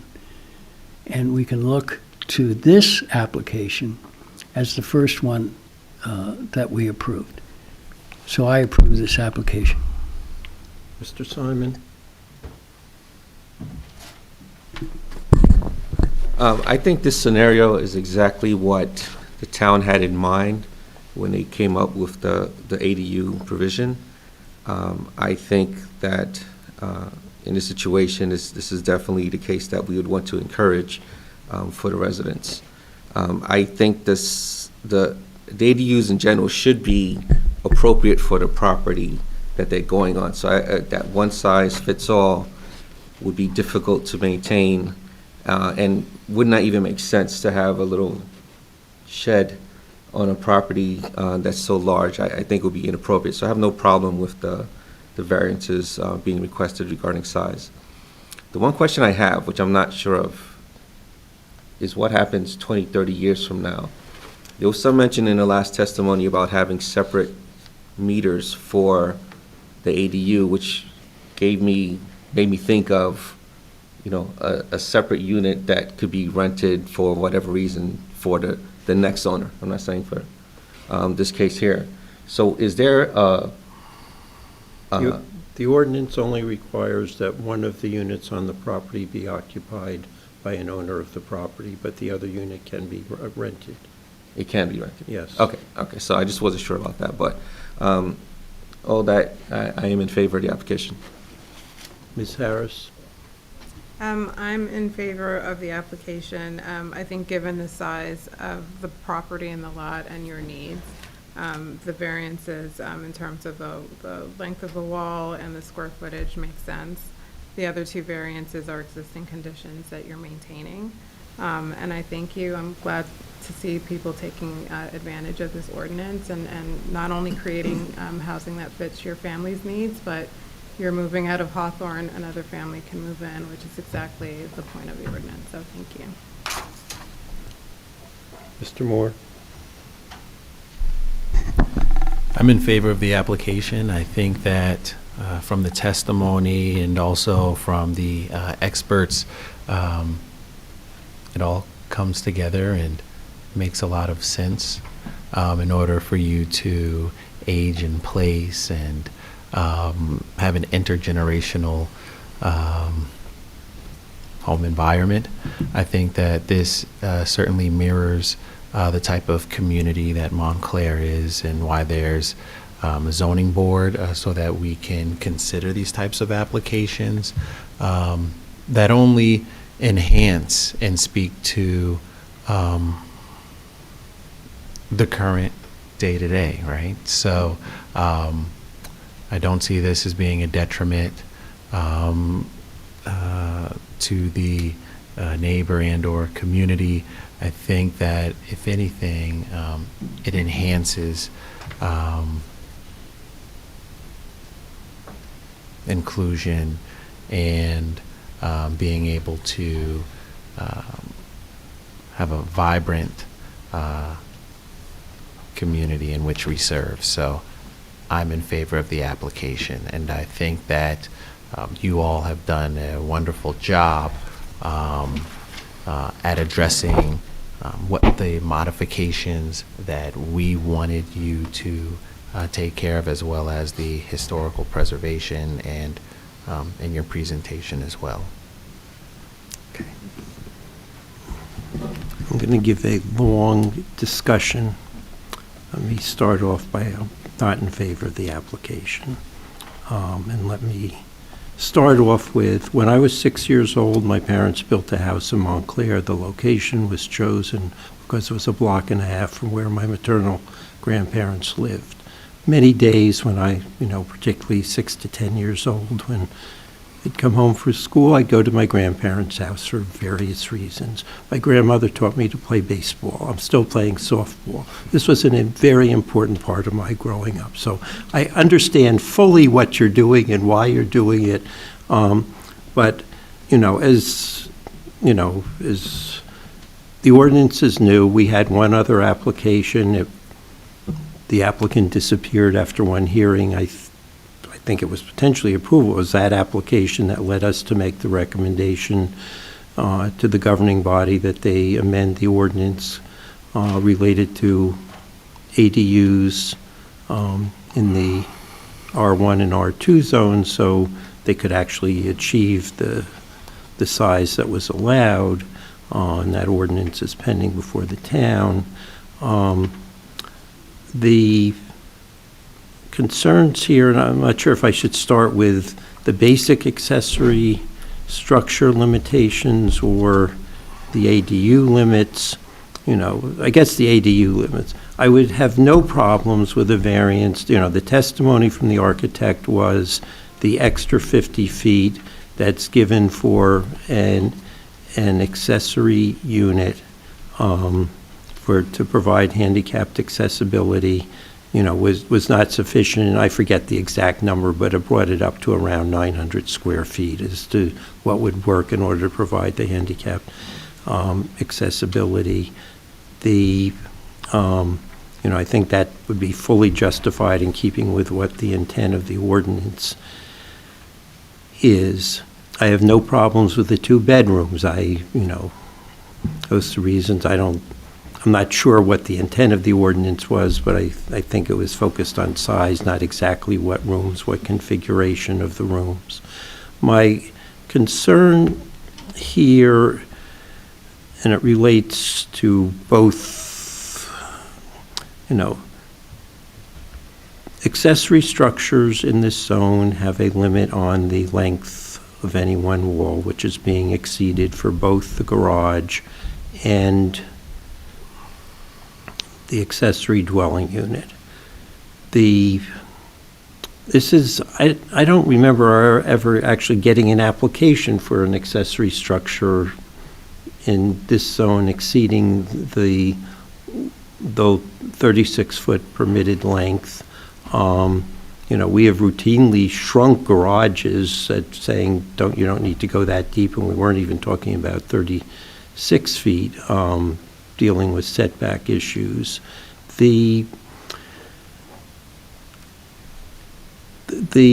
variance runs with the land. It is there forever, and to accommodate it being accessible, that's clearly the ordinance envisioned, that dwelling units would be accessible, and we're not considering the personal circumstances of these applicants in granting the variance, and in general, we are not to consider the personal circumstances of applicants, certainly not for a C1 variance, but I don't think even for a C2, the special reasons can be accommodate this. The variance will run with the land. It's going to be for other people going forward.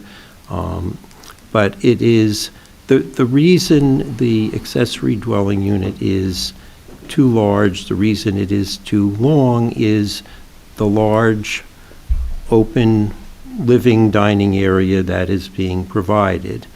And that is something that you go through, and Mr. Tremulac went through the various intents of the ADU unit.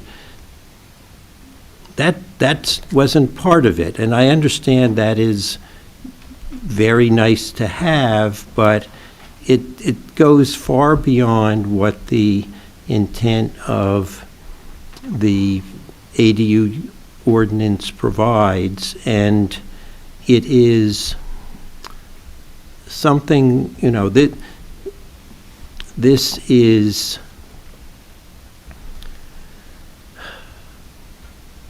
you know, one of the concerns is the lack of experience with ADUs anywhere, because as Mr. Tremulac said, very few towns have done it, and not a lot of units are going to be built, but this is something new and different, and the units that are approved are going to be entitled to be there forever. And I think we need to be cautious in what we're approving as to the rationale. And I can get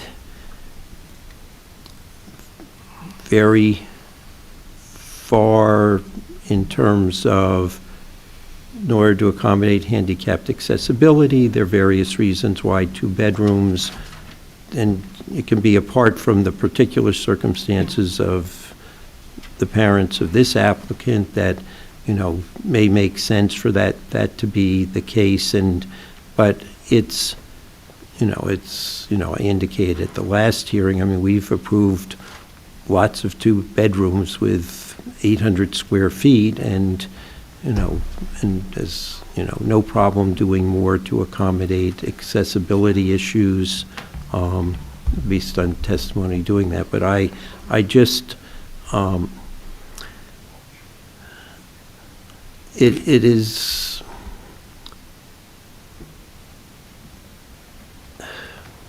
I am concerned with our saying we think the ordinance should accommodate larger dwelling units on larger properties. And I think that's a legislative judgment for the Township Council to do. And here, I'm just not willing to do that to accommodate a large living dining area space that leads to the exceeding the length limits. I also have a problem with the 2.9 feet, given they've been approved to demolish the garage. They're keeping that one wall, but I don't think that's necessary. I don't think the 12-foot the ordinance requires is required, but I think, you know, given the grading they're going to be doing to accommodate the accessibility, I'm not sure that moving it over somewhat further wouldn't be good. And I'm a little concerned with, I think the reality is that some of the stormwater coming off of that side of the roof is going to stay on that side of the property, and I'd be comfortable with a little greater distance to accommodate that stormwater runoff on that side. I just think it's, you know, the reality is in a big rainstorm that the initial dry well is going to be filled higher than where the pipe going in is going to be, and I just think there are potential issues there that I'd be much more comfortable with a little wider space. Okay. Any further discussion? And if not, does someone want to make a motion?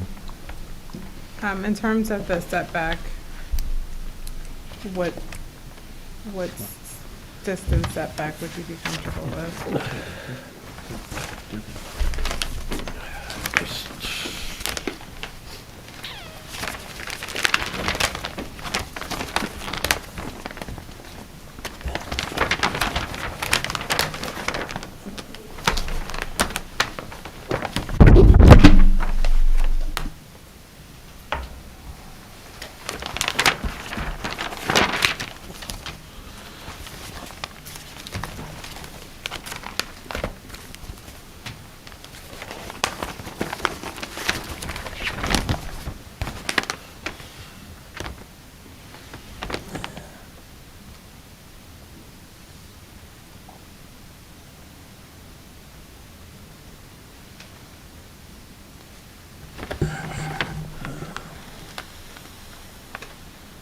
Trying to see if we have.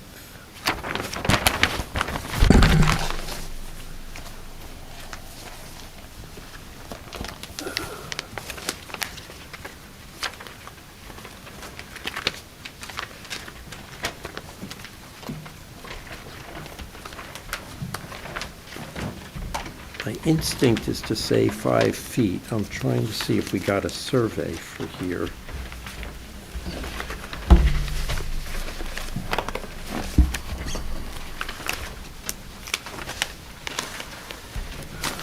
I'm not finding one, so.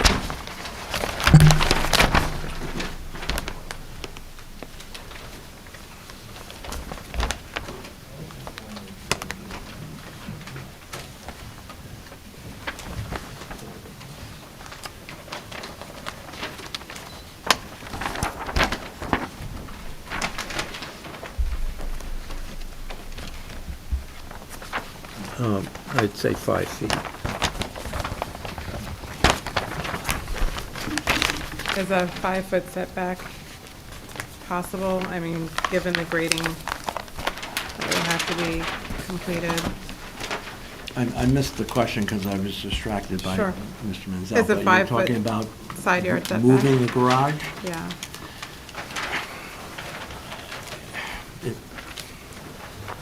I mean, I have to discuss it, but I assume it could be.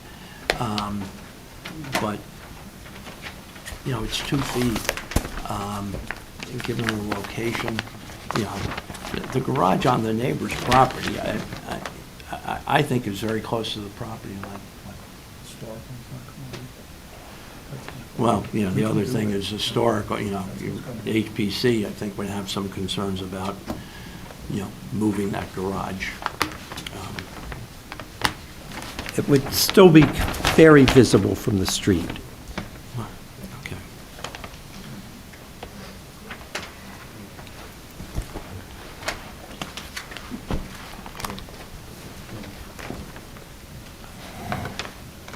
No?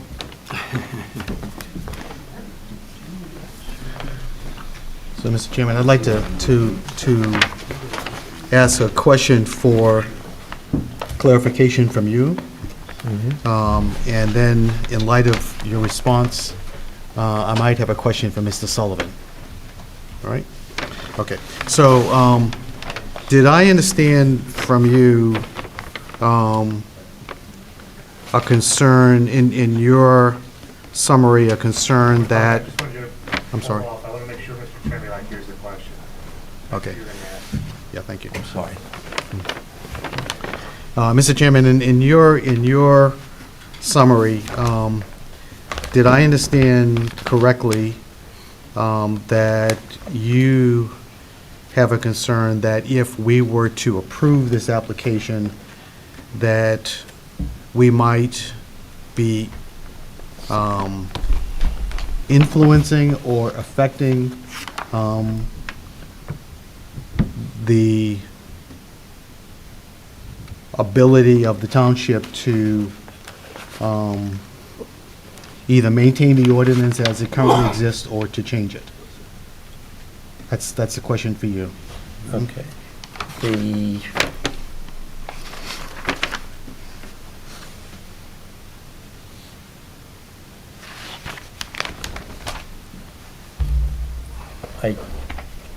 I mean, the governing body can do what it wants regardless of what we do. I see it as making a statement that we think the limits they imposed are inappropriate for larger properties with larger buildings is what I think a lot of what people said. And I have no problems with us making a recommendation if we think that. I'm not sure that, because I didn't, in spite of what Mr. Trembulac said in terms of precedent, this property is hardly unique in the RO zone. It's the nature of the RO zone in terms of being a existing large house on an existing large property where the percentage limit in terms of the size of the house has no meaning. And that's my concern, that we're making a policy judgment rather than a variance judgment. And, as I said, to the extent justified by, I see 2 bedrooms as fitting within what the ADU ordinance is trying to accomplish. I see handicapped accessibility, which is dealt with expressly in the ordinance, and saying, okay, the 50 extra feet doesn't quite do it in terms of the layout of the floor plan accommodating that. It's saying large house, large property, bigger ADU is okay. And, and it's to accommodate a large living space, which has nothing to do with the ADU ordinance. Thank you. So, Mr. Sullivan, the question I have then is, if we were to vote in favor of this application, would we be overstepping the authority of the zoning board, or would we still be in compliance with its authority?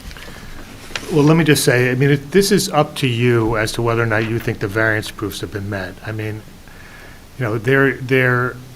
The concerns from Chairman Harrison are well taken, but again, you're looking at this application that's in front of you. Mr. Trembulac went through an exhaustive argument as to why he thought those proofs were met.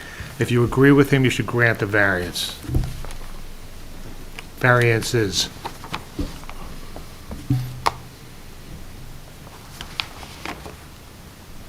So I think we started with a motion. Yeah. Can I make a comment? Yeah. If The fact that the applicant has to provide the owner's annual affidavit of continued compliance in accordance with Montclair Code Section 347-8E, paren 6 paren, but, that's an ordinance requirement, but I think it should be a condition of the approval also. Yeah, I would suggest more generally that they Just comply with the aggregate. all the provisions of the ADU ordinance. We can do that? So you've got the engineer's memo, that's the Neglia memo of December 16, 2024, compliance, subject to review and compliance with that memo. You've got the HPC, I assume with the exception of the pitched roof. And then you've got the condition for compliance with the ADU ordinance terms. Is that your motion, Ms. Harris? I guess it is, Mr. Sullivan.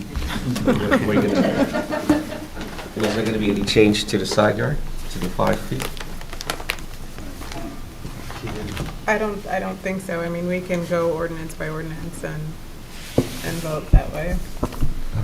I just thought the chairman had wanted to increase the side yard to 5 feet. He did, but I don't know that anybody else on the Oh, board okay. thinks that that's necessary. So is there a second? I second.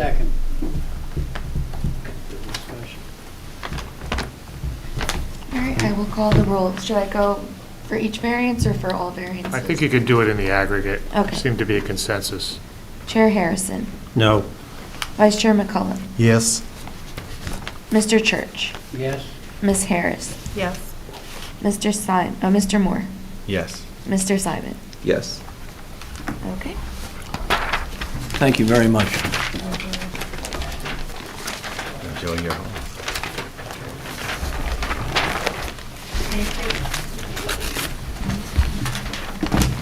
The next application is that of Joanna Seltzer for property at 140 Chestnut Street.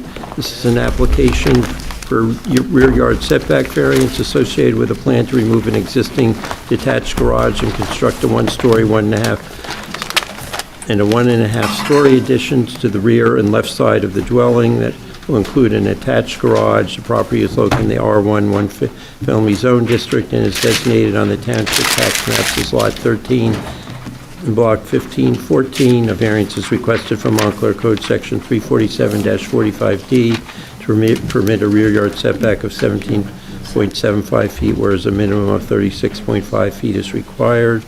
Are taxes paid, and is the notice in order? Yes, they are.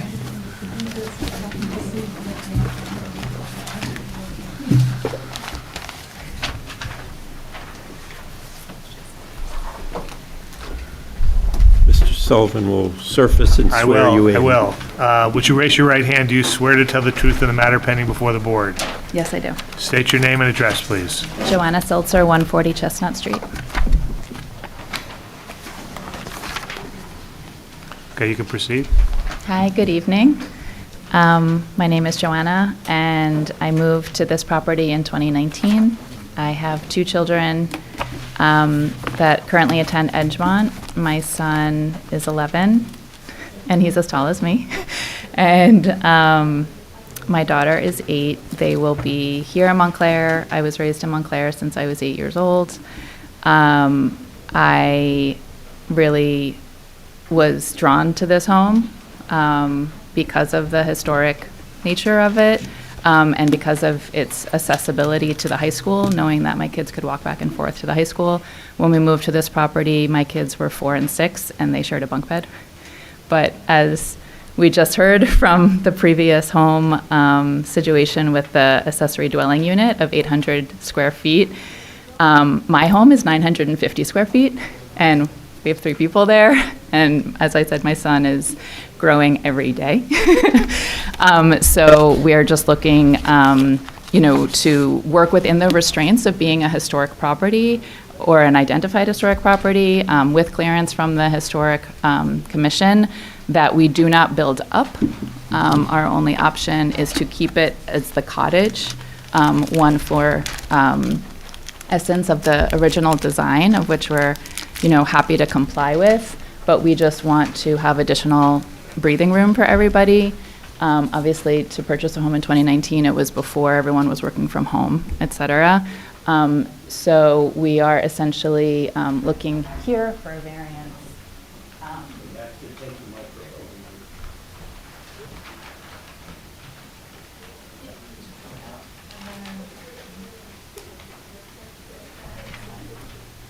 The nature of the variance is to address this irregular shape in the rear. So as we take the garage and attach it here, we're going to put this out a little bit, and then it will be a little bit closer than typical to the rear setback. That's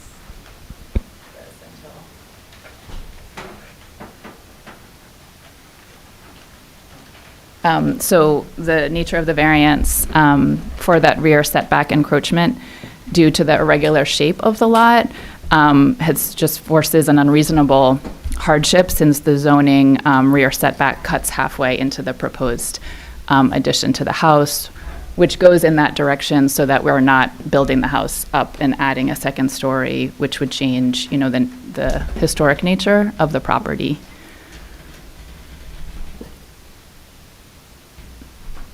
That's the whole story.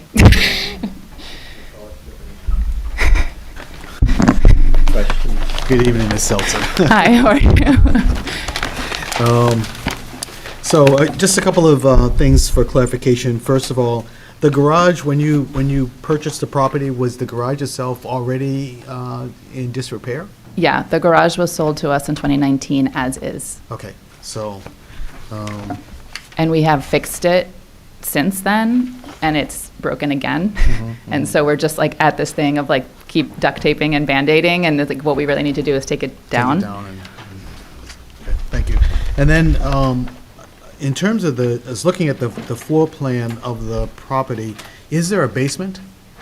We have a basement, because when we moved in 2 weeks after the closing, there was water.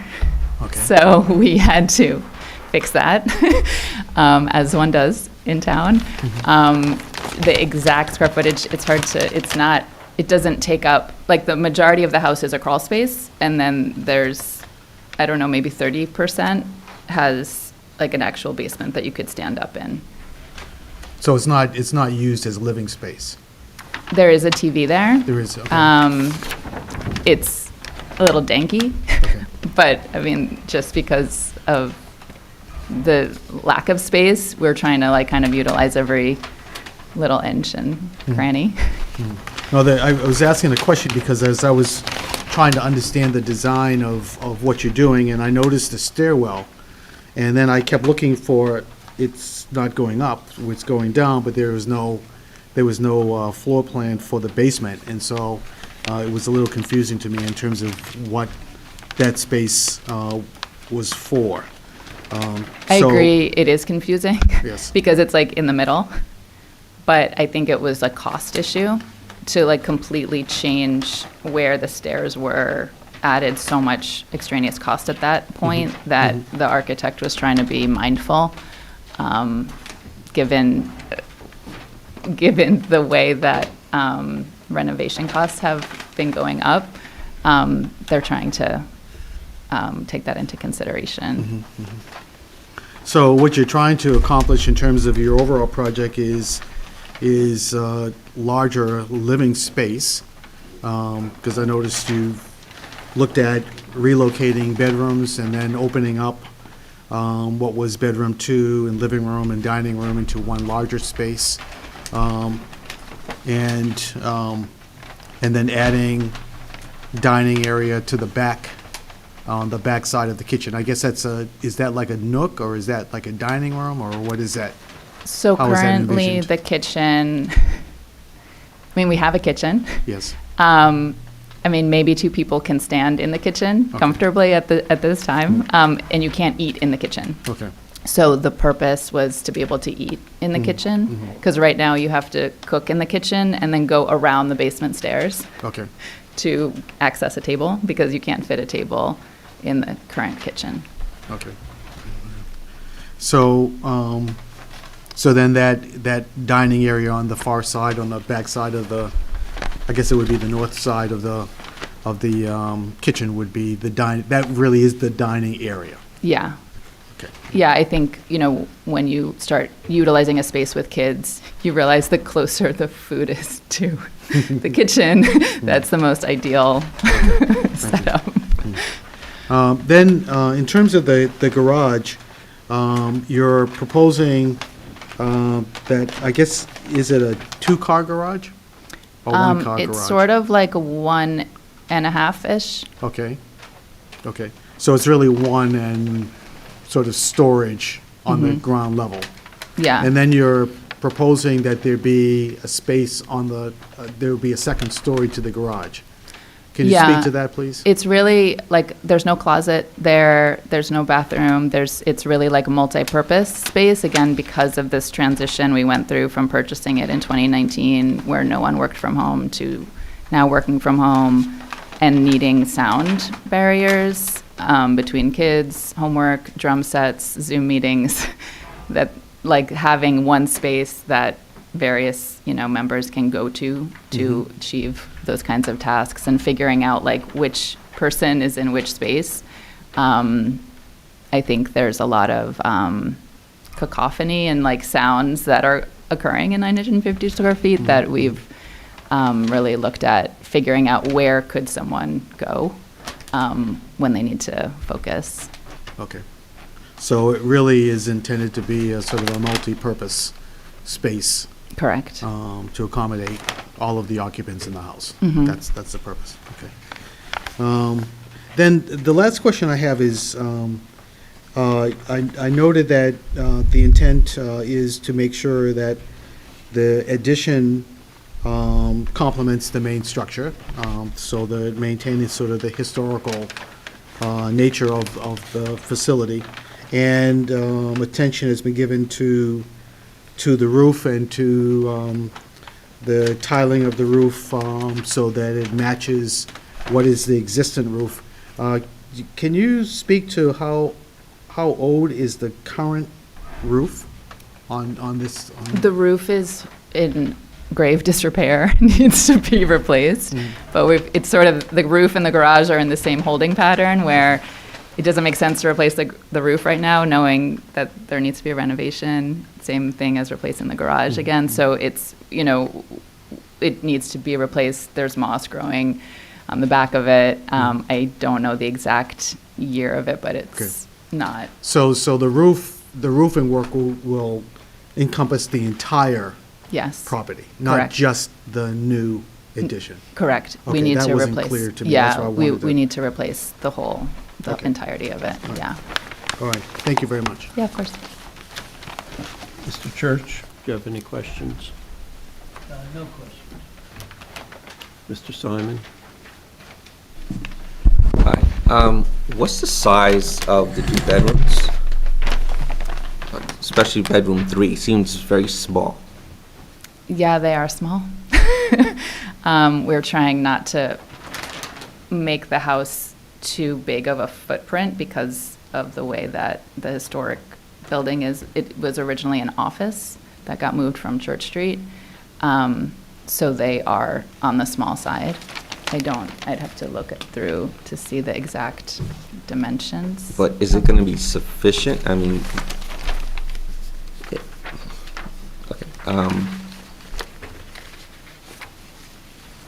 Okay, that was it. Okay. Ms. Harris? No questions.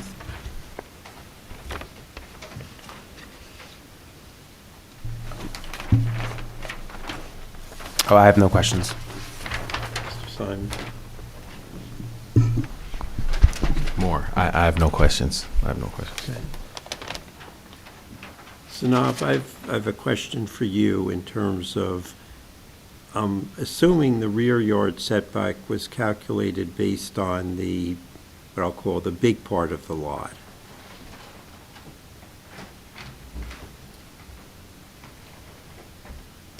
So like from the part that extends to the rear? Yes. It wasn't. It was I talked to Richard about this, and he said you could go sort of either way, just 'cause I'm just asking which way. it was calculated from the short edge, or from the, But the existing setback is not calculated from the short edge. Well, I wouldn't 'Cause have thought you would have gotten a 36 feet 6 inch setback requirement using this short edge. okay, I see what you mean. Yeah, so it seems to be calculated from the western side. Portion. Yeah. Because, I mean, the normal setback would be 25 feet Mhm. apart from the depth of the lot calculation. Right. I'm trying to be helpful. But in part, and then I need to understand what you're doing. The survey, my understanding is that the existing rear of the house is based on what is 24 feet 5 inches. So it's almost compliant if you just look at that part of the lot. I mean, the lot, there was a proposed railroad line that started where the existing railroad crosses Chestnut and curved around and was going to Morristown. So that weird part of your lot was where that rail line right-of-way was, and the lot next door to you to the west has the remainder of what was that rail line. But it's, and at the point the building was moved from Church Street, it was just that small original lot, and then whoever bought it and built the garage. But I guess the question I have, and I don't, Zanob, is the landing and steps, is that counted in the towards the setback, or it's just that addition where what is the?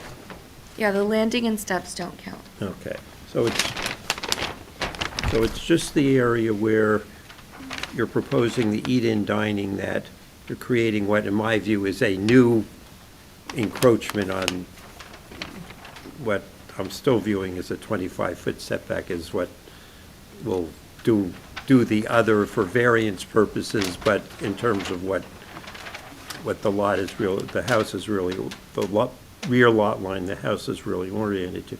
So what is driving doing it going back versus spreading it out further and moving the garage over further so you would still have the same room but not create what I'm kind of viewing as a new encroachment on the rear yard? I mean, I think the architect wanted to, he basically was like, either you're going to have to get a variance on this side or you're going to have to get a variance in the back. Like, there's only so much room. So he was trying to be mindful that to keep it as simple and straightforward as possible, that if we would need a variance, that the variance would be within reason. The neighbor to the back of us was here, but it went a little bit longer before, so he couldn't stay. He was fine. He's directly behind us where the L-shaped part of our property is. And then the neighbor to our right, when we moved in, we explained, it doesn't make sense to have the garage all the way back here. We want to bring it up and move it, to be adjacent to the house. And he was like, yeah, that makes so much sense. So I think that, when the architect was trying to figure out how to use the lot and how to adhere to the historic nature of the property, that was the variance that seemed the most reasonable and the least obtrusive to anybody. Okay, and when you're talking about the neighbor to the rear, that's the house that fronts on Central Avenue, that's one in from the corner. Okay, the Historic Preservation Commission had a bunch of recommendations. Yeah, we had a really good collaborative and participatory conversation, and they sent us a list of different things about the windows, about not having the thing above the garage. I can't recall everyone, but we were amenable to what all of their suggestions were. Okay, because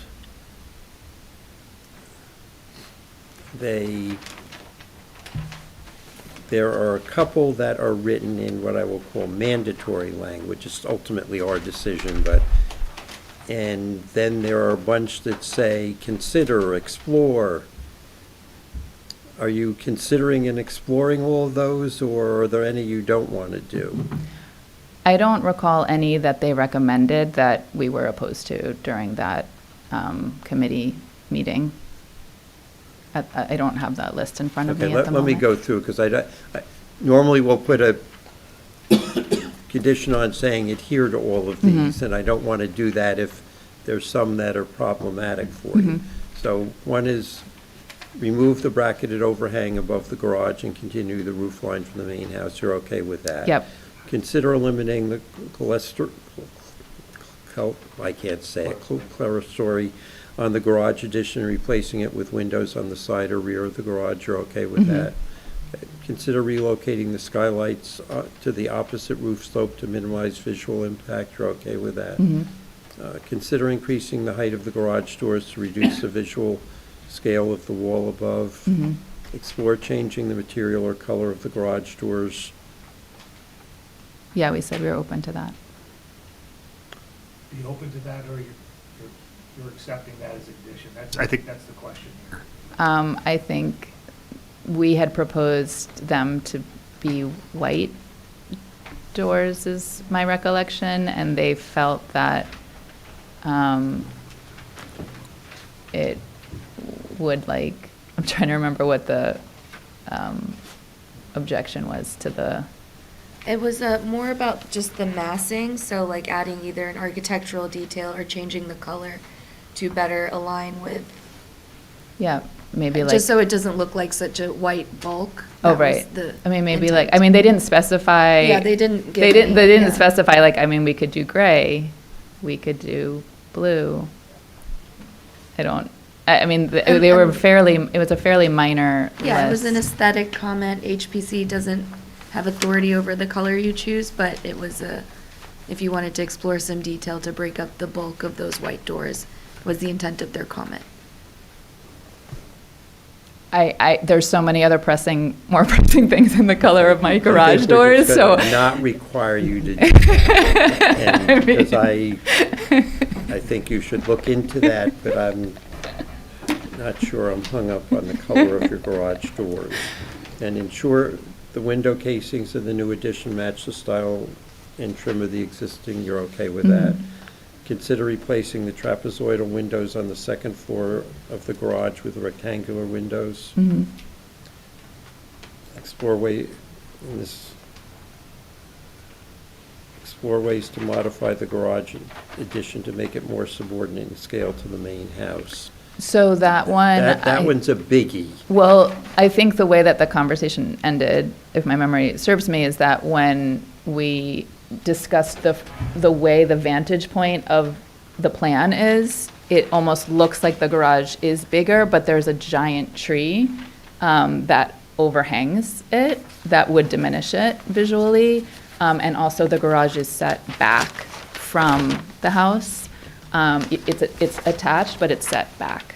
And so we were saying that I don't think it's as imposing as it appears from the vantage point of where Yeah, the. I'll clarify, because there was a back and forth with the Historic Preservation Commission.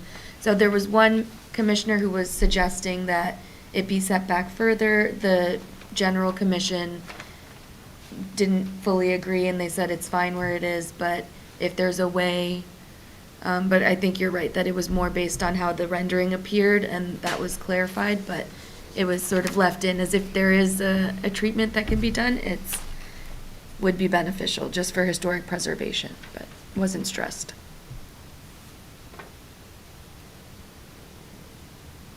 To answer your question, I think it was resolved.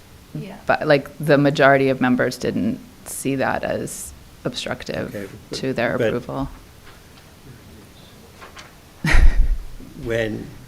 Okay, so we're going to drop that as a requirement, I think is, you're saying the majority and Sanaf is saying we're not pushing that. When we discussed that part of the plan, it was agreed, and in addition with the additional information regarding the tree and the vast nature of the tree that would be over the garage itself. Yeah, I should have left it out of the memo.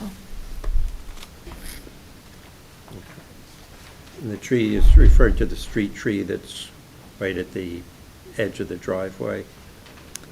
There's two trees. There's one at the edge of the driveway, and then there's one maybe 25 feet in that's on our side of the property, but it looks like it's next to the brown house, but it's our tree. And so that tree, what we did when we looked at moving the garage up, we did it with awareness of the root system, so that the root system wouldn't be disrupted, so that we could keep the tree there. No. Okay, and there's a small Japanese maple in front of where the garage is going to be. Is that going to stay? We can replant it if it needs to be replanted. I'm just asking you, I mean, you're setting the garage back and the house addition next to it, so it looks like that it can stay. That's a curiosity question in terms of keeping the appearance of the house the same. I mean, I'm only dubious because I don't know how healthy the Japanese maple's doing this particular season. So but is it your intent to preserve it? I'm happy to, if it stays healthy, I can keep it on the property. Okay, any other questions from members of the board? Are there any members of the audience who have either questions? Come up, give your name, address, be sworn in. Would you raise your right hand? Do you swear to tell the truth in the matter pending before the board? I do. State your name and address. Lisa Goldsmith, 30 Bel Air Drive, Montclair. So I am behind, my backyard is what would have been the railroad tracks. So my two small things are, I just wanted to be sure, because lots of things blow into my backyard, I just wanted to be sure that there is silt fencing if possible to avoid debris blowing into my yard. And then my other concern was just to make sure that there's nothing about water flowing into my backyard that's changing, because my backyard is super swampy, and I wouldn't want like a pitch to change and to have more water running into my backyard. That's it. Or, I mean, we agree. So is the fencing that you're speaking about, is you talking about during the period of construction, or are you talking about permanently? Oh, just during construction. Yeah. You're talking about silk. Right. Yeah. That's a requirement of the ordinance. Oh, it is? Yeah, during construction, that's Oh, okay. And with expanding your home, what type of drainage systems have you looked into to capture everything, so that the runoff doesn't go into your neighbor's yard? Yeah, Joe, who is the architect, designed it so that there wouldn't be any excess. He looked at the permeable area and those considerations when he was doing the design, so that there wouldn't be like a vulnerable area or part. If anything, I think because we're moving the property like farther away from you, I think that would also. Isn't the kitchen going closer to the help. property line? The extension of the kitchen? I guess, I but thought it was I mean, moving that 7 feet part is, closer, but so- like the whole garage infrastructure is moving away from you. Like, the garage is moving closer to the street, the kitchen part is moving slightly closer, but within that corner, it's within that corner part, whereas she lives all the way on the other side through the pasture. Do you have leaders that are going to go into the ground? We currently have that now. Okay. I can confirm with the architect how he's placing everything, and send you the information so you know exactly where the drainage will be situated. so Nob, I'm assuming this exceeds the 250 square feet, so I'll get the engineering It does, review. yes. Yeah, my understanding was that this variance is simply for the rear setback, and then there has to be another level that will have the sign-off from the engineer as the next thing We're if this one pushing to get clears. that so we know what's going on. But, any other members of the public who have questions, testimony, statements, anything to say about the application? Any board members with any additional questions? Okay. Anything further you want to say before we discuss and vote on the application? Thank you for your consideration. Okay, we'll start with Mr. Church. Yeah. I have no comments on this application, other than the fact that it's hard to envision a change to a property that fits the area like this does. It seems to fit into the area. So I would have no problems with it at all, and I'd be in favor of the application as presented. Mr. Simon? I'm in favor. Ms. Harris? I'm in favor. Mr. Cruz? I'm also in favor, but I just had a quick comment or question for the board, since I've noticed that sometimes we take a look at engineering before coming to a determination. Sometimes we do not. And so I'm curious, is it a requirement for us to look at engineering before we render determination, or is that something that we can? The chair at the last meeting complained about sometimes we were getting engineering reviews and sometimes we were not, and advocated that going forward, we should see them in case we have any particular issues with, you know, that we want to be sure that certain of their recommendations are being adhered to and not leave it solely to the engineer as to what's being done. But she beat that, my being aggravated, so I'm going to suggest we pose a condition that she adhere to the requirements of the engineering review. Yeah, my understanding was to get this variance for the setback approved. You did everything fine. Okay. I wanted to change the process going forward. Okay. Oh, yeah, and notwithstanding my comments, I'm still in approval of the application as it stands. Yeah, and I'm happy for an engineer, whoever needs to sign off on it for the drainage purposes and everything else. I'm in favor of the application. Mr. McCullough? I'm also in support of the application. I'm in favor of the application. I think given the peculiar shape of the lot is what's requiring the variance. I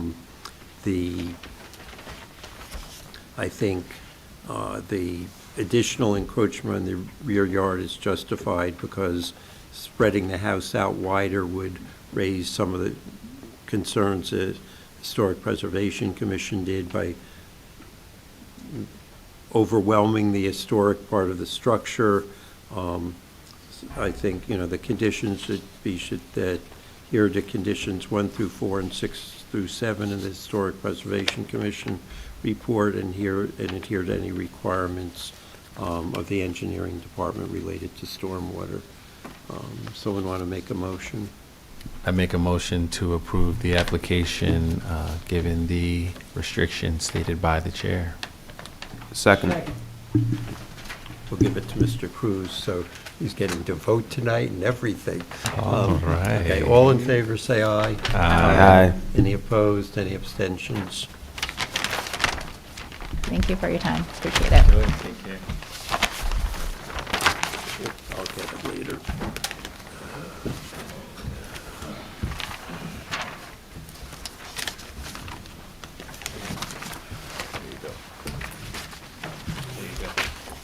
Now I lost my notice.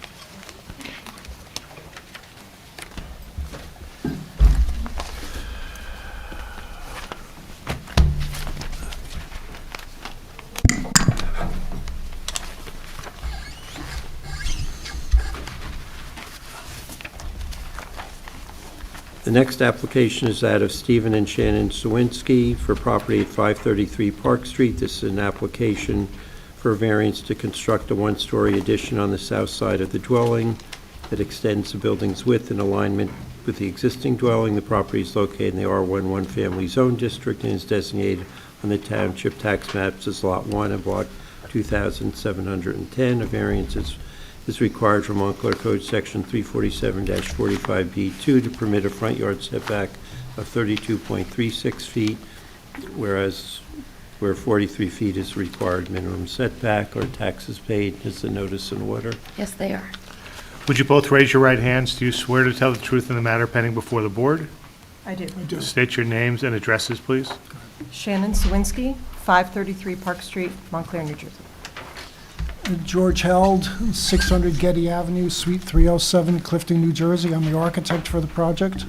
And Mr. Held, you're a licensed architect in the state of New Jersey, is that correct? I am for the last 47 years. And your license is in good standing? Yes, it is. Okay, you can proceed. Thank you, Mr. Chairman, members of the board. Good evening. This is an application for 533 Park Street. It's an R160 zone. Property is located on the southeast corner of Park and Overlook. The area of this site is 24,300 square feet. On the property is a single-family 2.5-story residence with a detached garage. The floor plan of the house, as you can see, is a standard center hall colonial with the main foyer and living room to the north side, dining room to the left, kitchen to the rear, and a small family room to the south side of the dining room, measuring approximately about 9 feet 6 inches deep. The proposed project is to extend that family room approximately 13 feet 6 inches to the south side of the building. It will encompass part of the existing patio and will extend to the south side overall dimension of 15 feet with the chimney. It'll give us a family room at that point at 23 feet 16 inches, which is 16 feet, which, as you can see, will be more in keeping with the total scale of the home.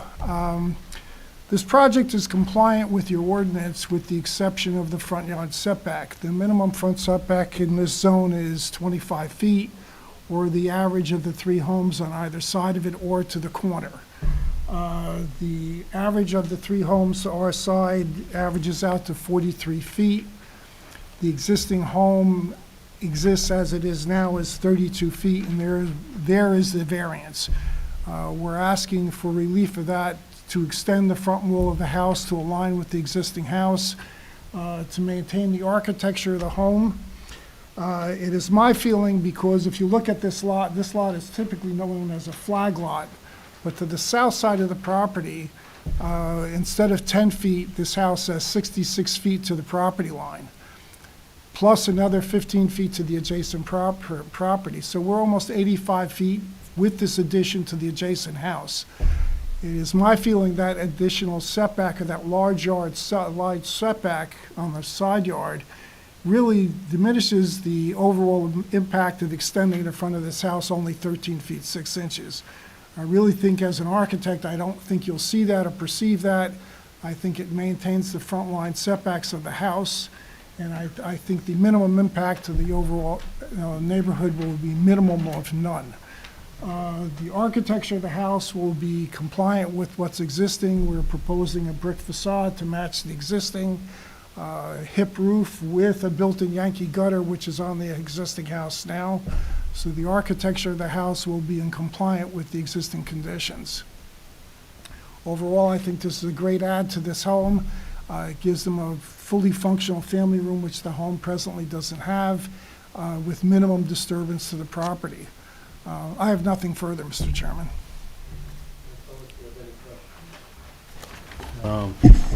Yes, and Mrs.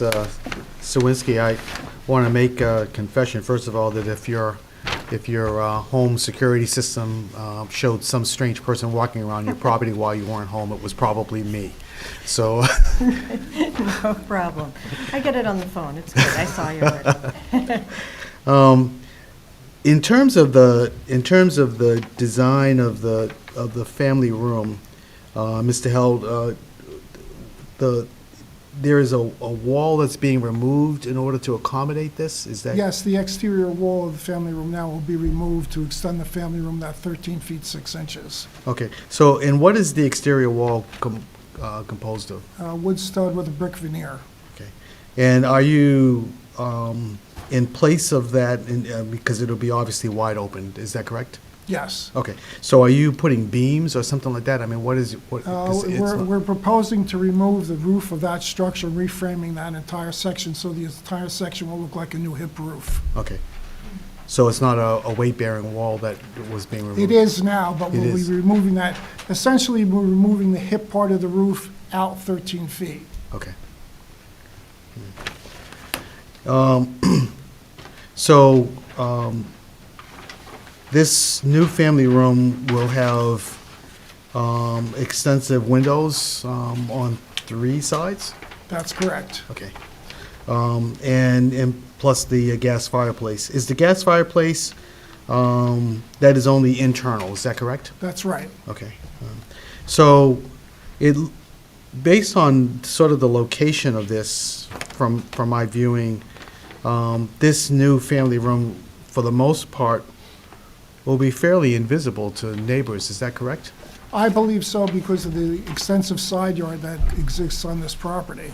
Right. In terms of the streetscape, the landscaping really sort of prevents the view of the yard and what. The shrubs along the street line That's one also diminishes that view. You're correct. And then the neighbor to the south, Also, I think the landscape probably also blocks a lot of the view. Would that also be correct? That is correct. And then you have your garage Detached. would block the view largely. I mean, it doesn't block the whole Correct. patio, but it does block much of what would be the view of this From the family room. overlook house, correct. So it really, Because that house sits lower than us on the slope, so the view from there essentially looks at the driveway and the side entrance Mm-hmm. to the back of the house.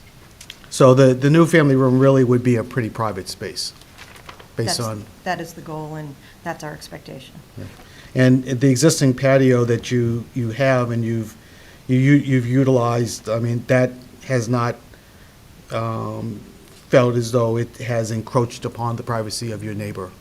No, not at all. Because you have the driveway there and there's some Correct, distance kind of like a between. hidden wall, and then the patio sits under the, from a viewpoint, below the brick wall. Okay.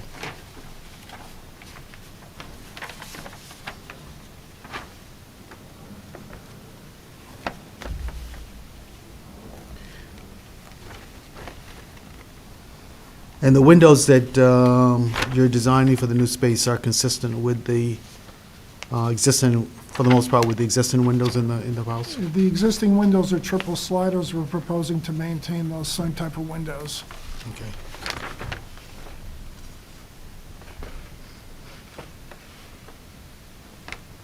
What's the,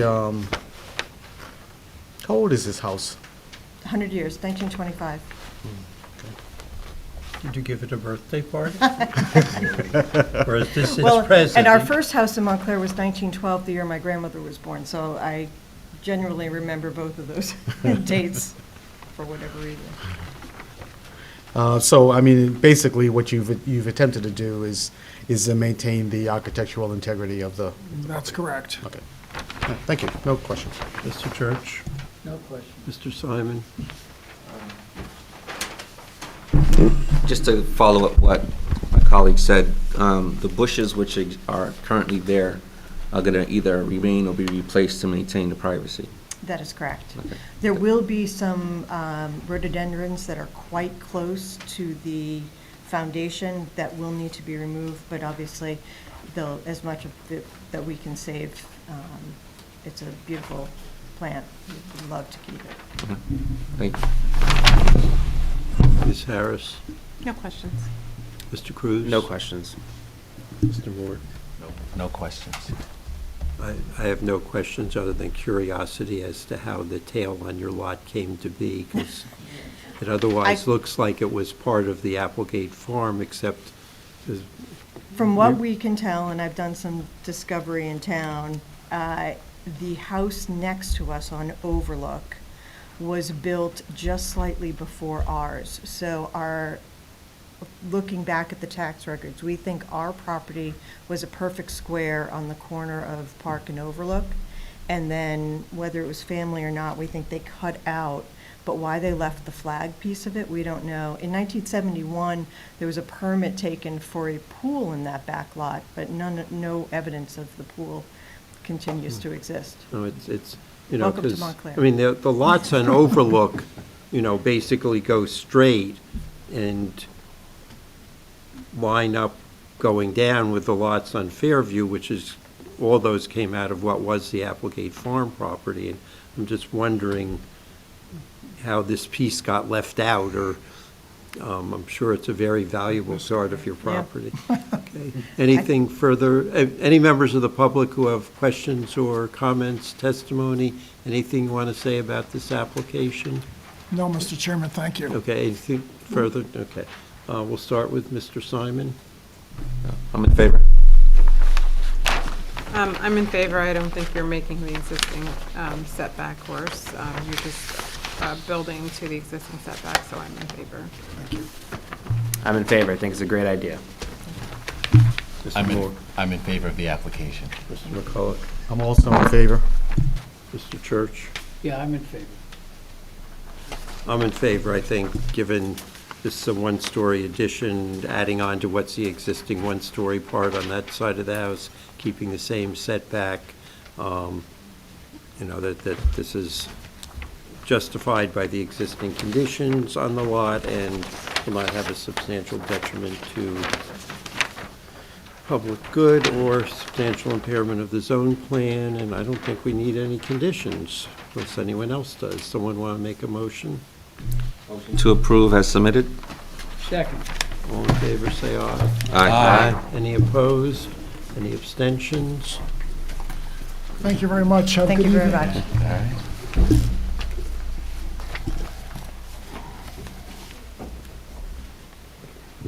Next application is that of Ian Honcharuk and Katrina Sanders for property at 161 Summit Avenue.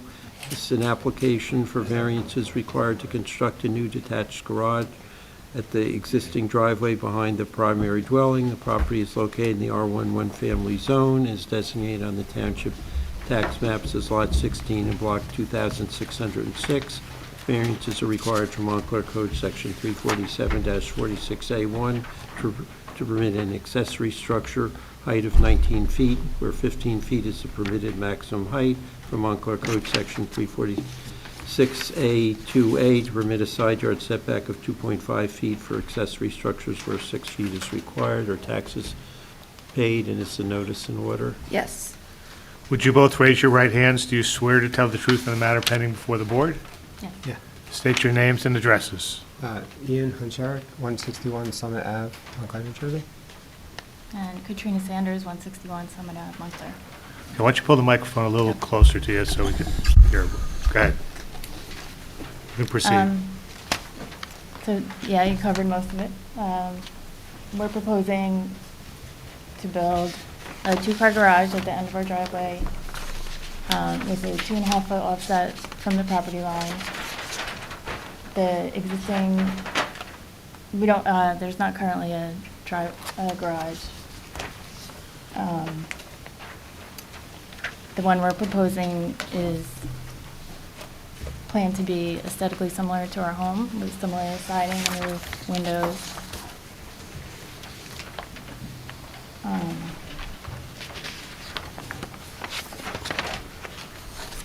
With an increased square footage of 480 square feet.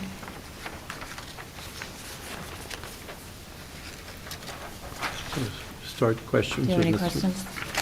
Do you want to say more, or should we start questions? So the intent, I think maybe one of the questions just to address up front is the reason we would like to have a little bit additional space is that we want to have seasonal storage, so we like to kind of green thumbs and have a lot of tools that we like to use, so that's our intent with the additional space. Instead of having to, build a shed, use that space instead, so we don't encroach more on the actual lot size or take up more space. Start with Mr. McCullough. Good evening. When you purchased this property, there was no existing garage. No. No. And do you know what happened to the garage previously? So we tried to look back. The furthest I think we could find pictures of was 10 years ago, and there was not one. We had a conversation with the original owners, but this is, we bought the property a while ago, so it's been a while since we chatted with them, and we remember them mentioning it, but we could not find any proof of it. But you saw the space, it's clearly different than all the land around it. So it looks like there's visual evidence, but no, we don't have hard evidence that there was. We purchased the property from the children of the previous owner. So there's no issue with trying to, in terms of putting in a new garage, a sort of a imposed requirement of maintaining the historical character of what previously existed. No. So then speak to the design of the new garage. Sort of what's the inspiration of this design and what you're wanting to accomplish? The garage is just be a simple A-frame, two-car garage, 24 feet wide and 20 feet deep, with the first floor will be primarily vehicle storage. with a little loft area for, like you said, seasonal. And then we'll have just a door and a window on the side facing our home. And that's it architecturally. I think, and the question is, because we chatted about this, we were trying to match the dormers of the roof of our house to match that style. As you had mentioned, that there's some other features of the home that we could have tried to match, but that's what we had intended to do. So this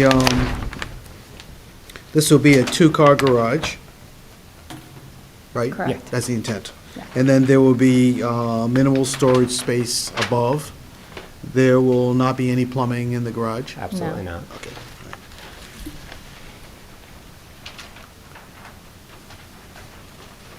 And the purpose of the side door is simply to have access to the yard from the garage? Right. Yeah, for the, yeah. Okay.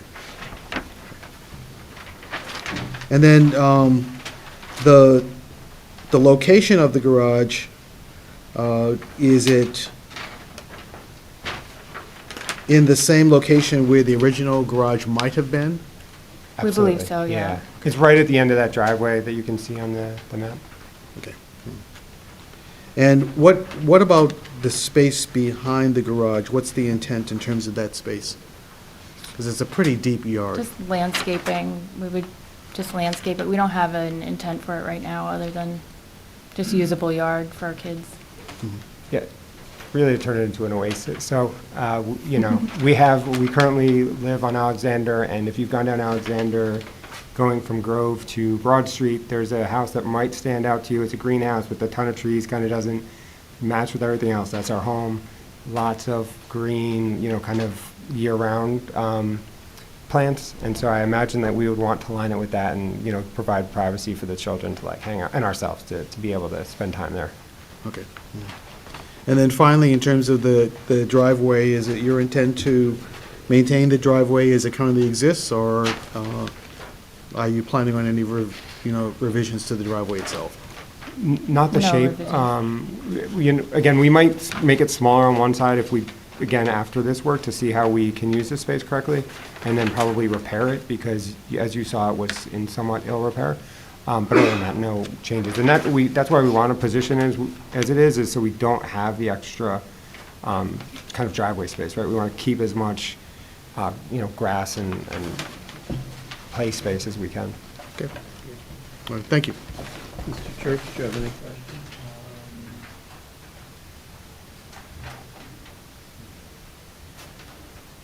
On the proposed garage rendering there's a jet out there. Is that a patio? There's a piece of, it shows, Are we able to view it? it shows Oh, from the house. Yeah, we do have a slate patio in the back of the house. Yeah. and this will just still be a direct entryway rental. To get to the yard. Take the cars and put them Right, yeah, we'll be able to drive straight into the garage. around this. No. No. You're gonna repave this driveway? Eventually. I expect we'll Yeah. have to, yeah. And on your architectural drawing, it shows a single dormer. Why does this show two? Oh, on the rendering? Yeah. The rendering was, On the color rendering, there's two windows. On the drawing. oh.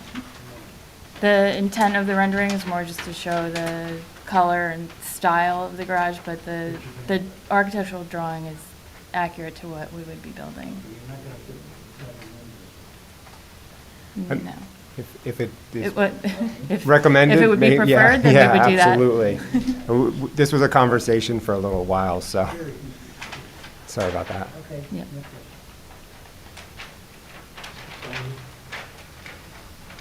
question. What was the reason for the height going so far up again?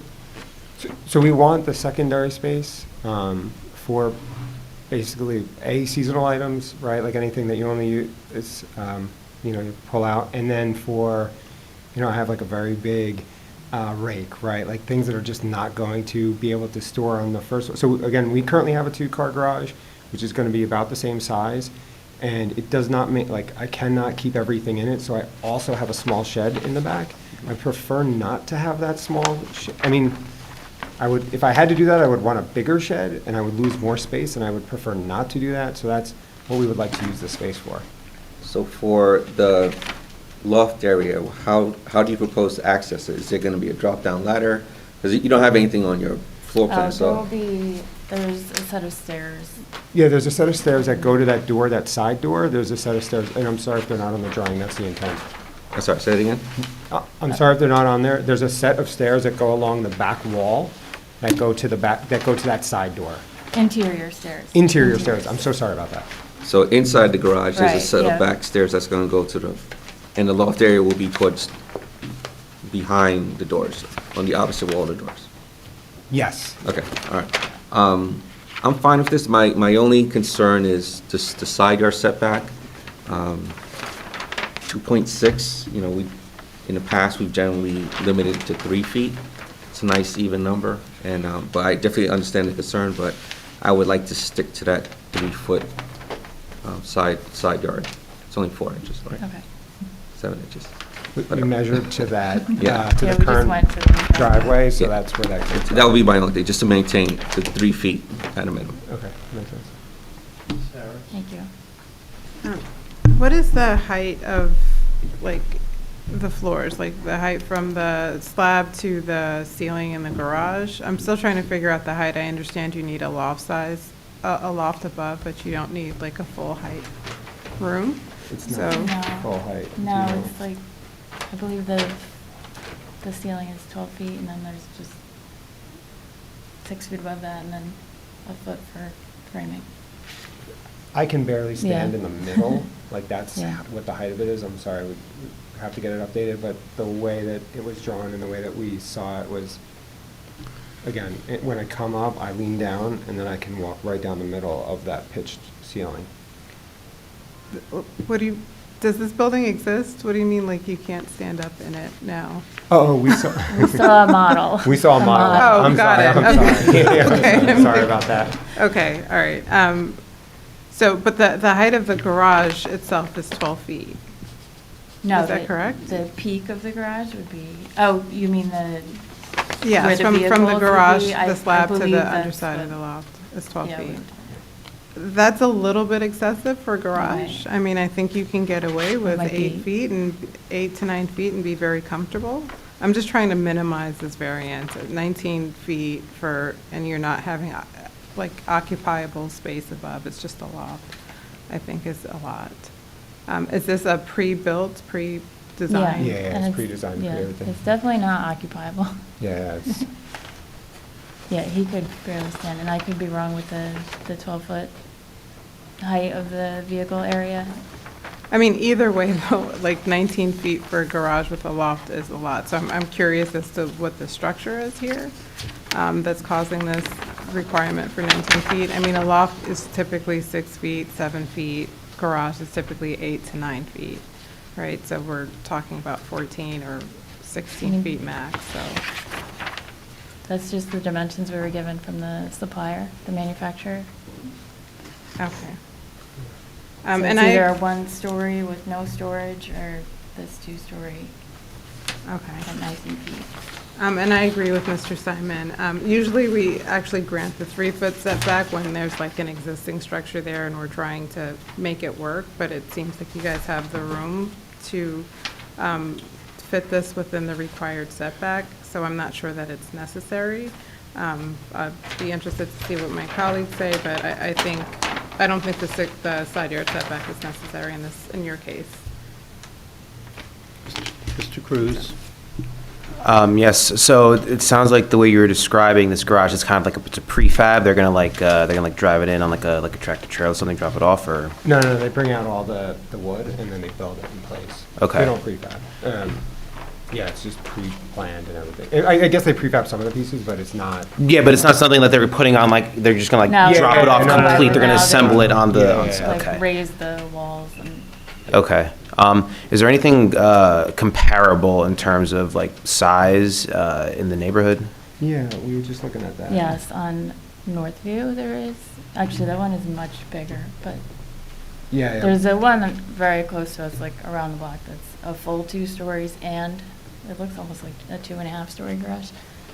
Right on Northview, yeah. But I think for the most part, the neighborhood has detached garages of a similar size. Okay. And then you wouldn't have any plans on like putting like an addition to the garage in the foreseeable? No. Okay. No, we want to. Yeah, we do want to minimize, like, that's like a, Impact to the yard. We also don't want to, or not don't want to, but we feel it would be difficult to like drive around the house to park into the garage and then have to drive around the house to get out. You know what I mean? There's not enough maneuvering space for that because our driveway is also very narrow. Right. The Yeah, I'm not sure if you could The plan see is it. gone, but the driveway is very narrow, and we don't have any leeway on the driveway width. Mm-hmm. and also, some of the challenges we have there Based on is. the placement of the house. Yeah. And then, So that's why we wanted it, so that we could just, like you said earlier, pull straight in. Okay, no further questions. Thank you. Mr. Moore? So the upstairs of your garage, are you looking at having this being any type of a living space? By Absolutely. the dormer and all that? No. It's strictly for storage? Christmas decorations and Okay. Halloween Rates decor. and stuff like that, yeah. Okay. Absolutely. Is there any electrical? There will be just for the garage door opener. Yeah. Okay. And probably car chargers. Okay. Thank you. Yeah, vehicle charger. Thank you.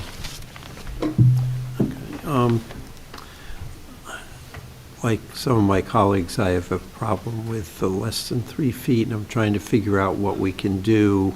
You have, as you indicated and shown in the pictures, I looked at the property, the patio that sticks out.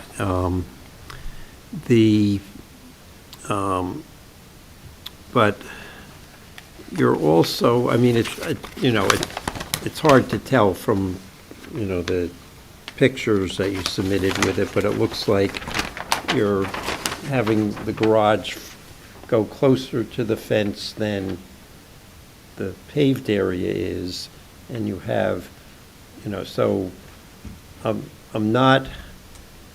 don't think we can do the 6 feet and not create a problem with people backing out of the garage and having to be very careful about not hitting that little retaining wall for the patio, but I think we can do either 3 or 4 feet and not cause that problem. And then go back, what was that, your pictures are showing a dormer with 2 windows, and then you're showing 1. I'm doing this in the context of the height where, like Ms. Harris, I'm struggling with the height variance seems to be driven by the first level being much higher than a typical garage, and by having a larger dormer, you get height, more area with height that you can stand up with. I can see you're tall, but on the other hand, you're not 7 feet 2. Yes, sir.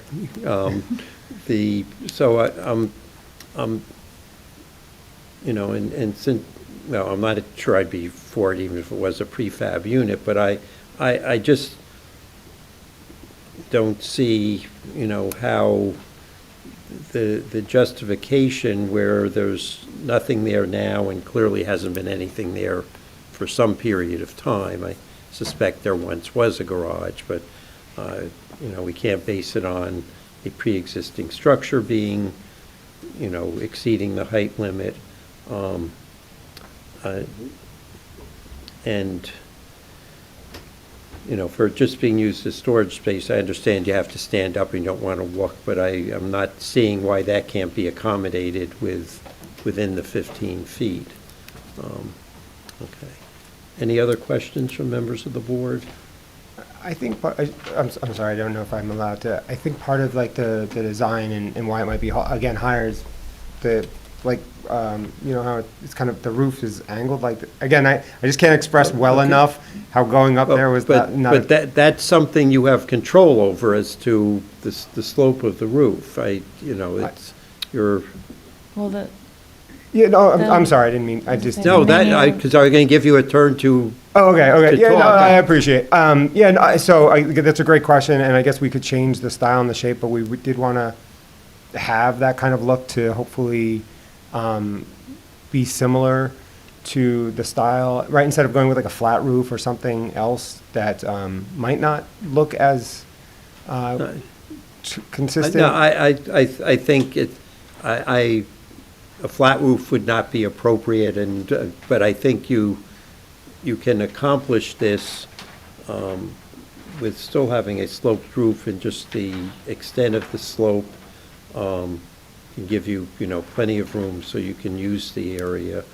My other question, which relates to the setback, is how are you planning to handle runoff from the roof? just gutters, do you mean beyond that? Yes. We when would it either gets tie to the into our ground is- existing, the pipes that go out to the street, or we can add a retention basin.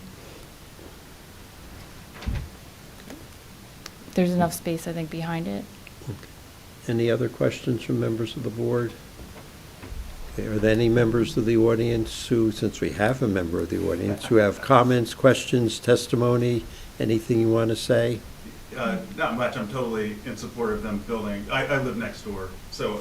If you want to say anything, you have to come up and be sworn in. Okay, sure. Would you raise your right hand? Do you swear to tell the truth in the matter pending before the board? I do. Name and address, please.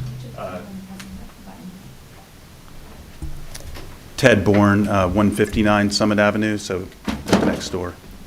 Would you like to say? Yeah, again, totally in favor of you guys building the garage. My only question was the setback. As it's currently designed, it's pretty close to our fence line, that's all. And I think also because the roof sticks out further than the base, so the base is 2.5 feet, but on the pictures, the roof is even further over. So it's it's close to a sitting area that we have in the backyard. And, yeah, so that was my question, is if it's possible to, like some of them have already raised, so, if it's possible to move it a little bit over, that would be preferable for us. And of course, if it's not 19 feet, then that would be less of a, but that's not really my issue, it's more just the setback. And then the other question I had is, so it would be at the very end of the current driveway? Yeah. Okay, because that's further back, so that's good. Just in terms of light and so on in Yeah. our backyard. But, and then my only other question was, we have the big tree there that we share. Is repaving the driveway, you guys wouldn't affect that tree? Yeah, that's that's, there? no, the tree Okay, is. cool. So yeah, my question's just about the setback, if it's possible to push that back 2.5 feet, and then with the roof, at least on the drawings that were there, it looks like it's less than 2 feet. I think the So- render is causing Yeah. a lot of issues, and we probably should have Well- had that updated. Yeah, it's a great point, Yeah, though. yeah. No, so that's. Yeah, and we can modify the overhang. I think we can discuss. Oh, that okay, later yeah. That's cool. To get a shorter one. Thank you. Question, sir, excuse me, just one question. So. Oh, sure. You're not, you're not concerned about the 19-foot height overshadowing your yard? I mean, the way that it's situated, it's not, there's never a sun, it's not gonna cast a shadow on our yard, just because of the way that. But in terms of you sitting in your yard and seeing this? Yeah, I mean, structure? 19 feet's pretty big, like you guys mentioned. Yeah, but you live there, I'm saying, do you have a problem with that height or not? I don't know if I can totally visualize what the 19 feet is. I actually did walk back there, I was kind of like, how high would that be?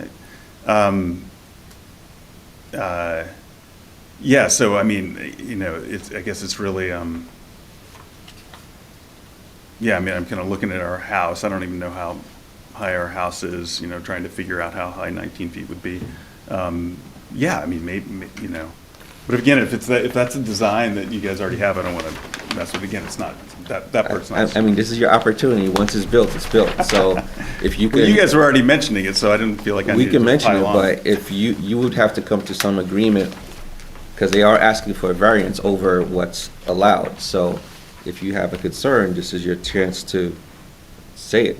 where I it mean, can if be it's enforced. possible for it to be smaller and it's not a issue, and you can still get up to the second floor like you guys were saying, yeah, I mean, but again, all I can imagine is like what you guys talked about as being like the standard height being 15 feet. If that's standard, then that would be preferable, but again, it's not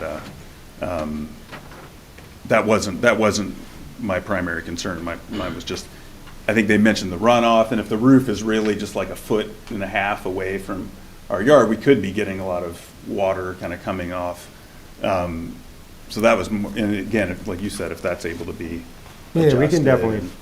then I think that. We would make sure there's no water on your property. Like, we've Yeah, already yeah. chatted about that quite a bit. 'Cause- Yeah, that's so- good. That's In good. the roof. It's not sloped Yeah, that it's- way. Yeah, but It's an exactly. obstruction, and we would do the gutters. Right. And would you have any concern about the dormer window over invading your privacy in the backyard?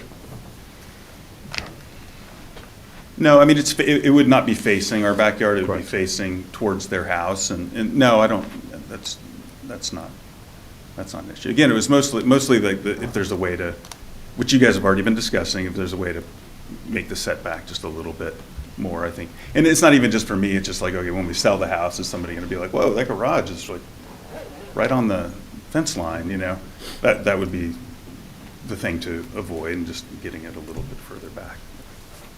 That's what I would go for. Thank you. Anything further either of you want to add before we discuss and vote on the application? No, we're happy to move it back, that, to kind of address the concern. Do understand that, and we just tried to match the previous spot, so that's where that came from. Okay, we'll start discussion. Ms. Harris? I definitely think that the side yard setback should be increased. I think 3 to 4 feet, we've permitted that in the past, so I think that would make sense here. I'm struggling with the height, because I understand that this is a prefabricated or pre-designed and pre-planned garage, but I'm wondering if that's something that you can talk to the manufacturer about, adjusting the heights of both levels to make it more in line with the ordinance. So we actually tried aggressively with them, and it was either It's either single story or, the flat roof yeah. at that height, and so with this manufacturer, we cannot. I don't think we can, just because of how they build and design. Okay. Mr. Cruz? I'm in favor of the application. I'll leave it to the board to decide what kind of a side yard setback is reasonable. I think given the size of your house, in comparison to the dwelling unit that was approved earlier, that's larger than your house, I think if you're in need of some extra storage space, and this is the, manner in which you're able to do so, you should be able to have that space. And I'm in support. Mr. Moore? I'm generally in favor of the application, but I will wait to hear what my colleagues have to say in terms of some restrictions before finalizing. Mr. McCulloch? Yeah, I'm in support of the application, and probably with the adjusted setback. But as far as the manufacturer of the property, it sounds like that's not something that is negotiable.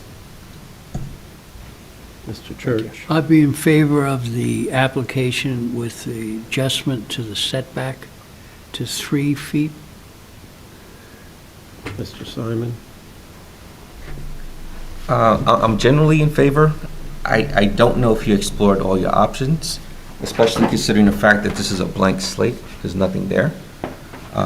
Considering your neighbor's concerns, if it was possible to move the garage back and over so that you have enough room to clear that patio and to increase the side yard more, that's something I would encourage, because I do hear a concern for your neighbor, and I think moving it, if you can't go smaller, then moving it further away would diminish the impact on your neighbor.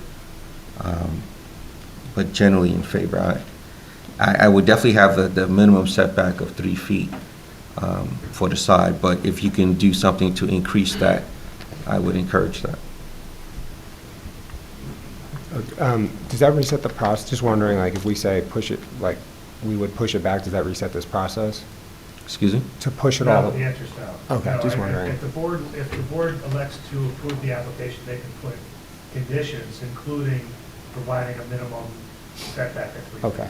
Oh, I'm sorry, I thought you were also He was saying put it further away from the house. putting it further away. Yeah, because you're going to the edge of the paved area. I'm saying- Yeah, that was, I'm saying if you want to go a little further back, that would give you more room to navigate that stone patio that's sticking out, to move it over. But I don't think, that doesn't affect the variances that you're looking for, because that doesn't affect the height part on the side. So that's what I... Okay, thank you.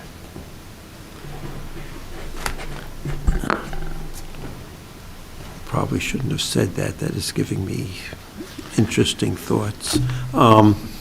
Okay, let's, the side yard, and I'm struggling between 3 and 4 feet as to what works. Minimum's been 3 feet, and we had a discussion on another recent application as to more, and majority of us went along with the 3 feet based on where the driveway was located and not wanting them to trigger the stormwater review. Here they do, and this driveway clearly will need to be repaired at least. On the other hand, don't want to extend it back further into the lot, which would solve the patio sticking out problem. I think based on the location of the driveway, the location of the patio, that we should increase the setback to 3 feet. I'm open to 4 feet, but if everyone's comfortable with the 3 feet doing that, I don't know how we justify deviating from the height. I understand they've approached someone who said we build garages that are 18 feet tall, but there's nothing here that justifies it. The ordinance requires 15 feet, and I just don't think it's a municipal land use law reason to say, in the very long ago, we had an applicant who had purchased and had brought to their property, not yet installed, a fence that exceeded the height limit, and we said, no, you have to go with the height limit.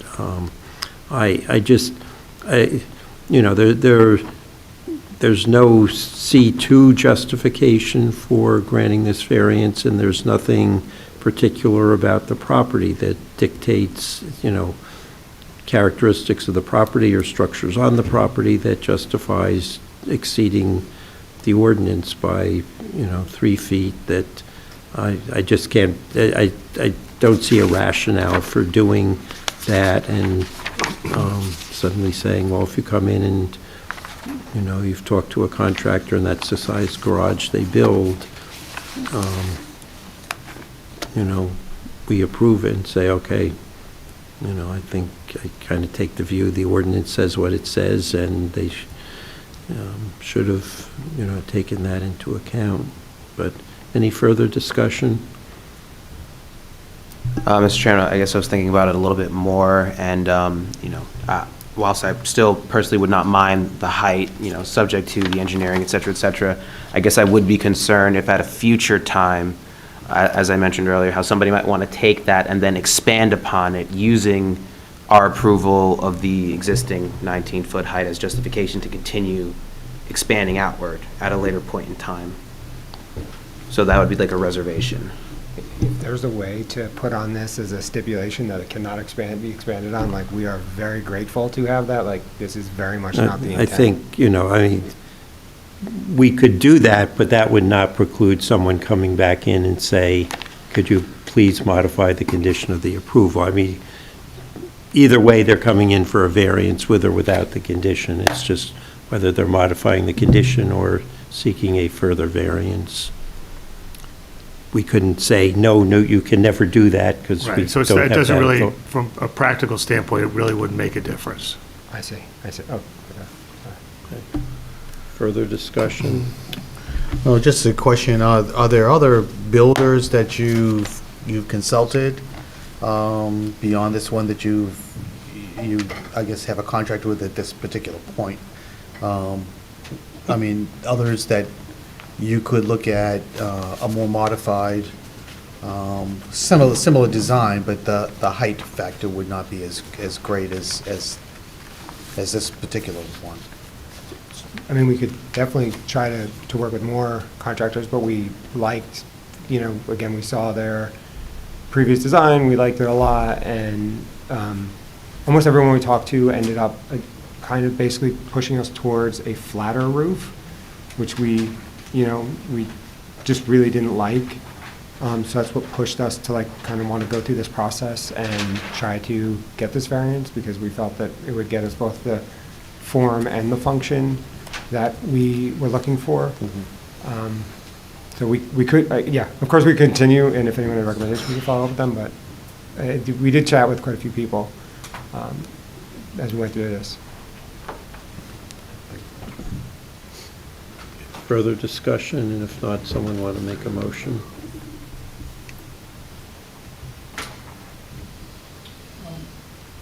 I'll make a motion, but we're going to make a motion on. Regardless of the motion, it should require that the stormwater be designed to direct the stormwater away from the property. I'm not sure which direction I'm going at this point. To the rear? No, because there's plenty of room to the rear, to the side that, The east. to the east I side. think so, yeah. The east side, okay. Wait, can we split the variance, like? We can do whatever someone makes a motion to do. Correct. Okay, so I make a motion to approve a minimum side yard of 3 feet, but to deny the height. And that's subject to the stormwater condition we just Yes. discussed. Is there a second to that motion? Second. Okay. Why don't you call the roll? And just a yes vote is to grant the side yard setback at 3 feet, Minimum. okay, and to deny the height variance. Correct. Okay, Chair Harrison, Yes. Vice Chair McCullough, Yes. Mr. Church, Yes. Ms. Harris, Yes. Mr. Moore, Yes. Mr. Simon, Yes. Mr. Cruz. No. Okay, so the side yard setback was approved at 3 feet, the height variance was denied. Is there any recommendation, for how we can move forward and possibly get support? I just don't know how we're going to find the form and function. We did our homework. We felt we did our homework to find both. Is there anything that we could do to enable it? Have you reached out to, I guess my colleagues asked, have you reached out to a number of prefabricating companies, or, have you done that? Yeah, so we've definitely spoken with multiple people, and again, that's why we really were aimed in this direction. And none of them will adjust height within a few feet? So we, and we have approved a significant number of variances for garages that meet the 15-foot height. I would talk to either the building or planning department to get who those contractors were. We've done some fairly recently, so see who those contractors were. I mean, part of my issue, just so you understand, is we have done a very large number of garages over time, and in general, they come in meeting the 15 feet. We had the one earlier where the one variance I didn't have a problem with the height, but that had to do with the existing height of the existing garage, and the topography is what created a problem in terms of the ordinance height versus the real height. But it's not something where we've encountered that people have said we can't find someone who can build us a 15-foot high garage, and that has included a number that have had loft areas for storage purposes above. So that's where legally it makes it difficult for us to approve the variance, but on the other hand, as I said, I would talk to either the building department, get an idea who the contractors are who have been building these 15-foot high garages. Yeah, because we reviewed some on the monthly, and I guess maybe I'll review more to try to actually follow somewhat similar approach. And I think the last one I saw in last month was flat. That was, had the last, it was it had the two-story, but it was, the two that I saw that are two-story were both a flat roof, which was, again, where we were struggling. So, I don't, how far are you along with this year's annual report? Nowhere. Honest So, answer. not helping you in terms of immediate, other than going through minutes of meetings to see where we did this recently, but our annual reports are all online, and they go through every variances we've granted. And so it'll list, the garage variances. You can give me a call. I can Okay. identify them for you. Okay, cool. Thank you. Thank you. Okay. We need to go into executive session, so not trying to push you out, but if you could leave quicker than... We need to go tell them to turn the TV. Is there a garbage can over there?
You want to go, or you want me? No, you just say we had a confidential Okay. session. We discussed the pending litigation entitled Montclair Township Board of Education versus Township of Montclair and Richard Charreun, Township Montclair zoning officer, which a neighboring property owner has filed a motion to intervene.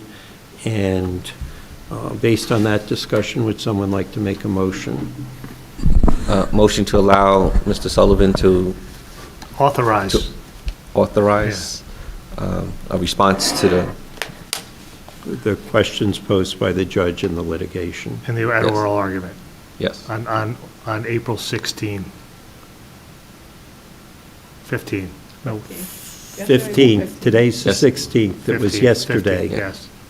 Yes, motion to authorize Mr. Sullivan to respond to the oral arguments from the court. Questions posed in oral argument. Is there by the judge, is there a second to the motion? Second. Okay, all in favor, say aye. Aye. Any opposed? Any abstentions? Okay, now we need a motion to adjourn. Motion to adjourn? Second. All in favor, say aye. Aye. Any opposed? Any abstentions? Thank you all.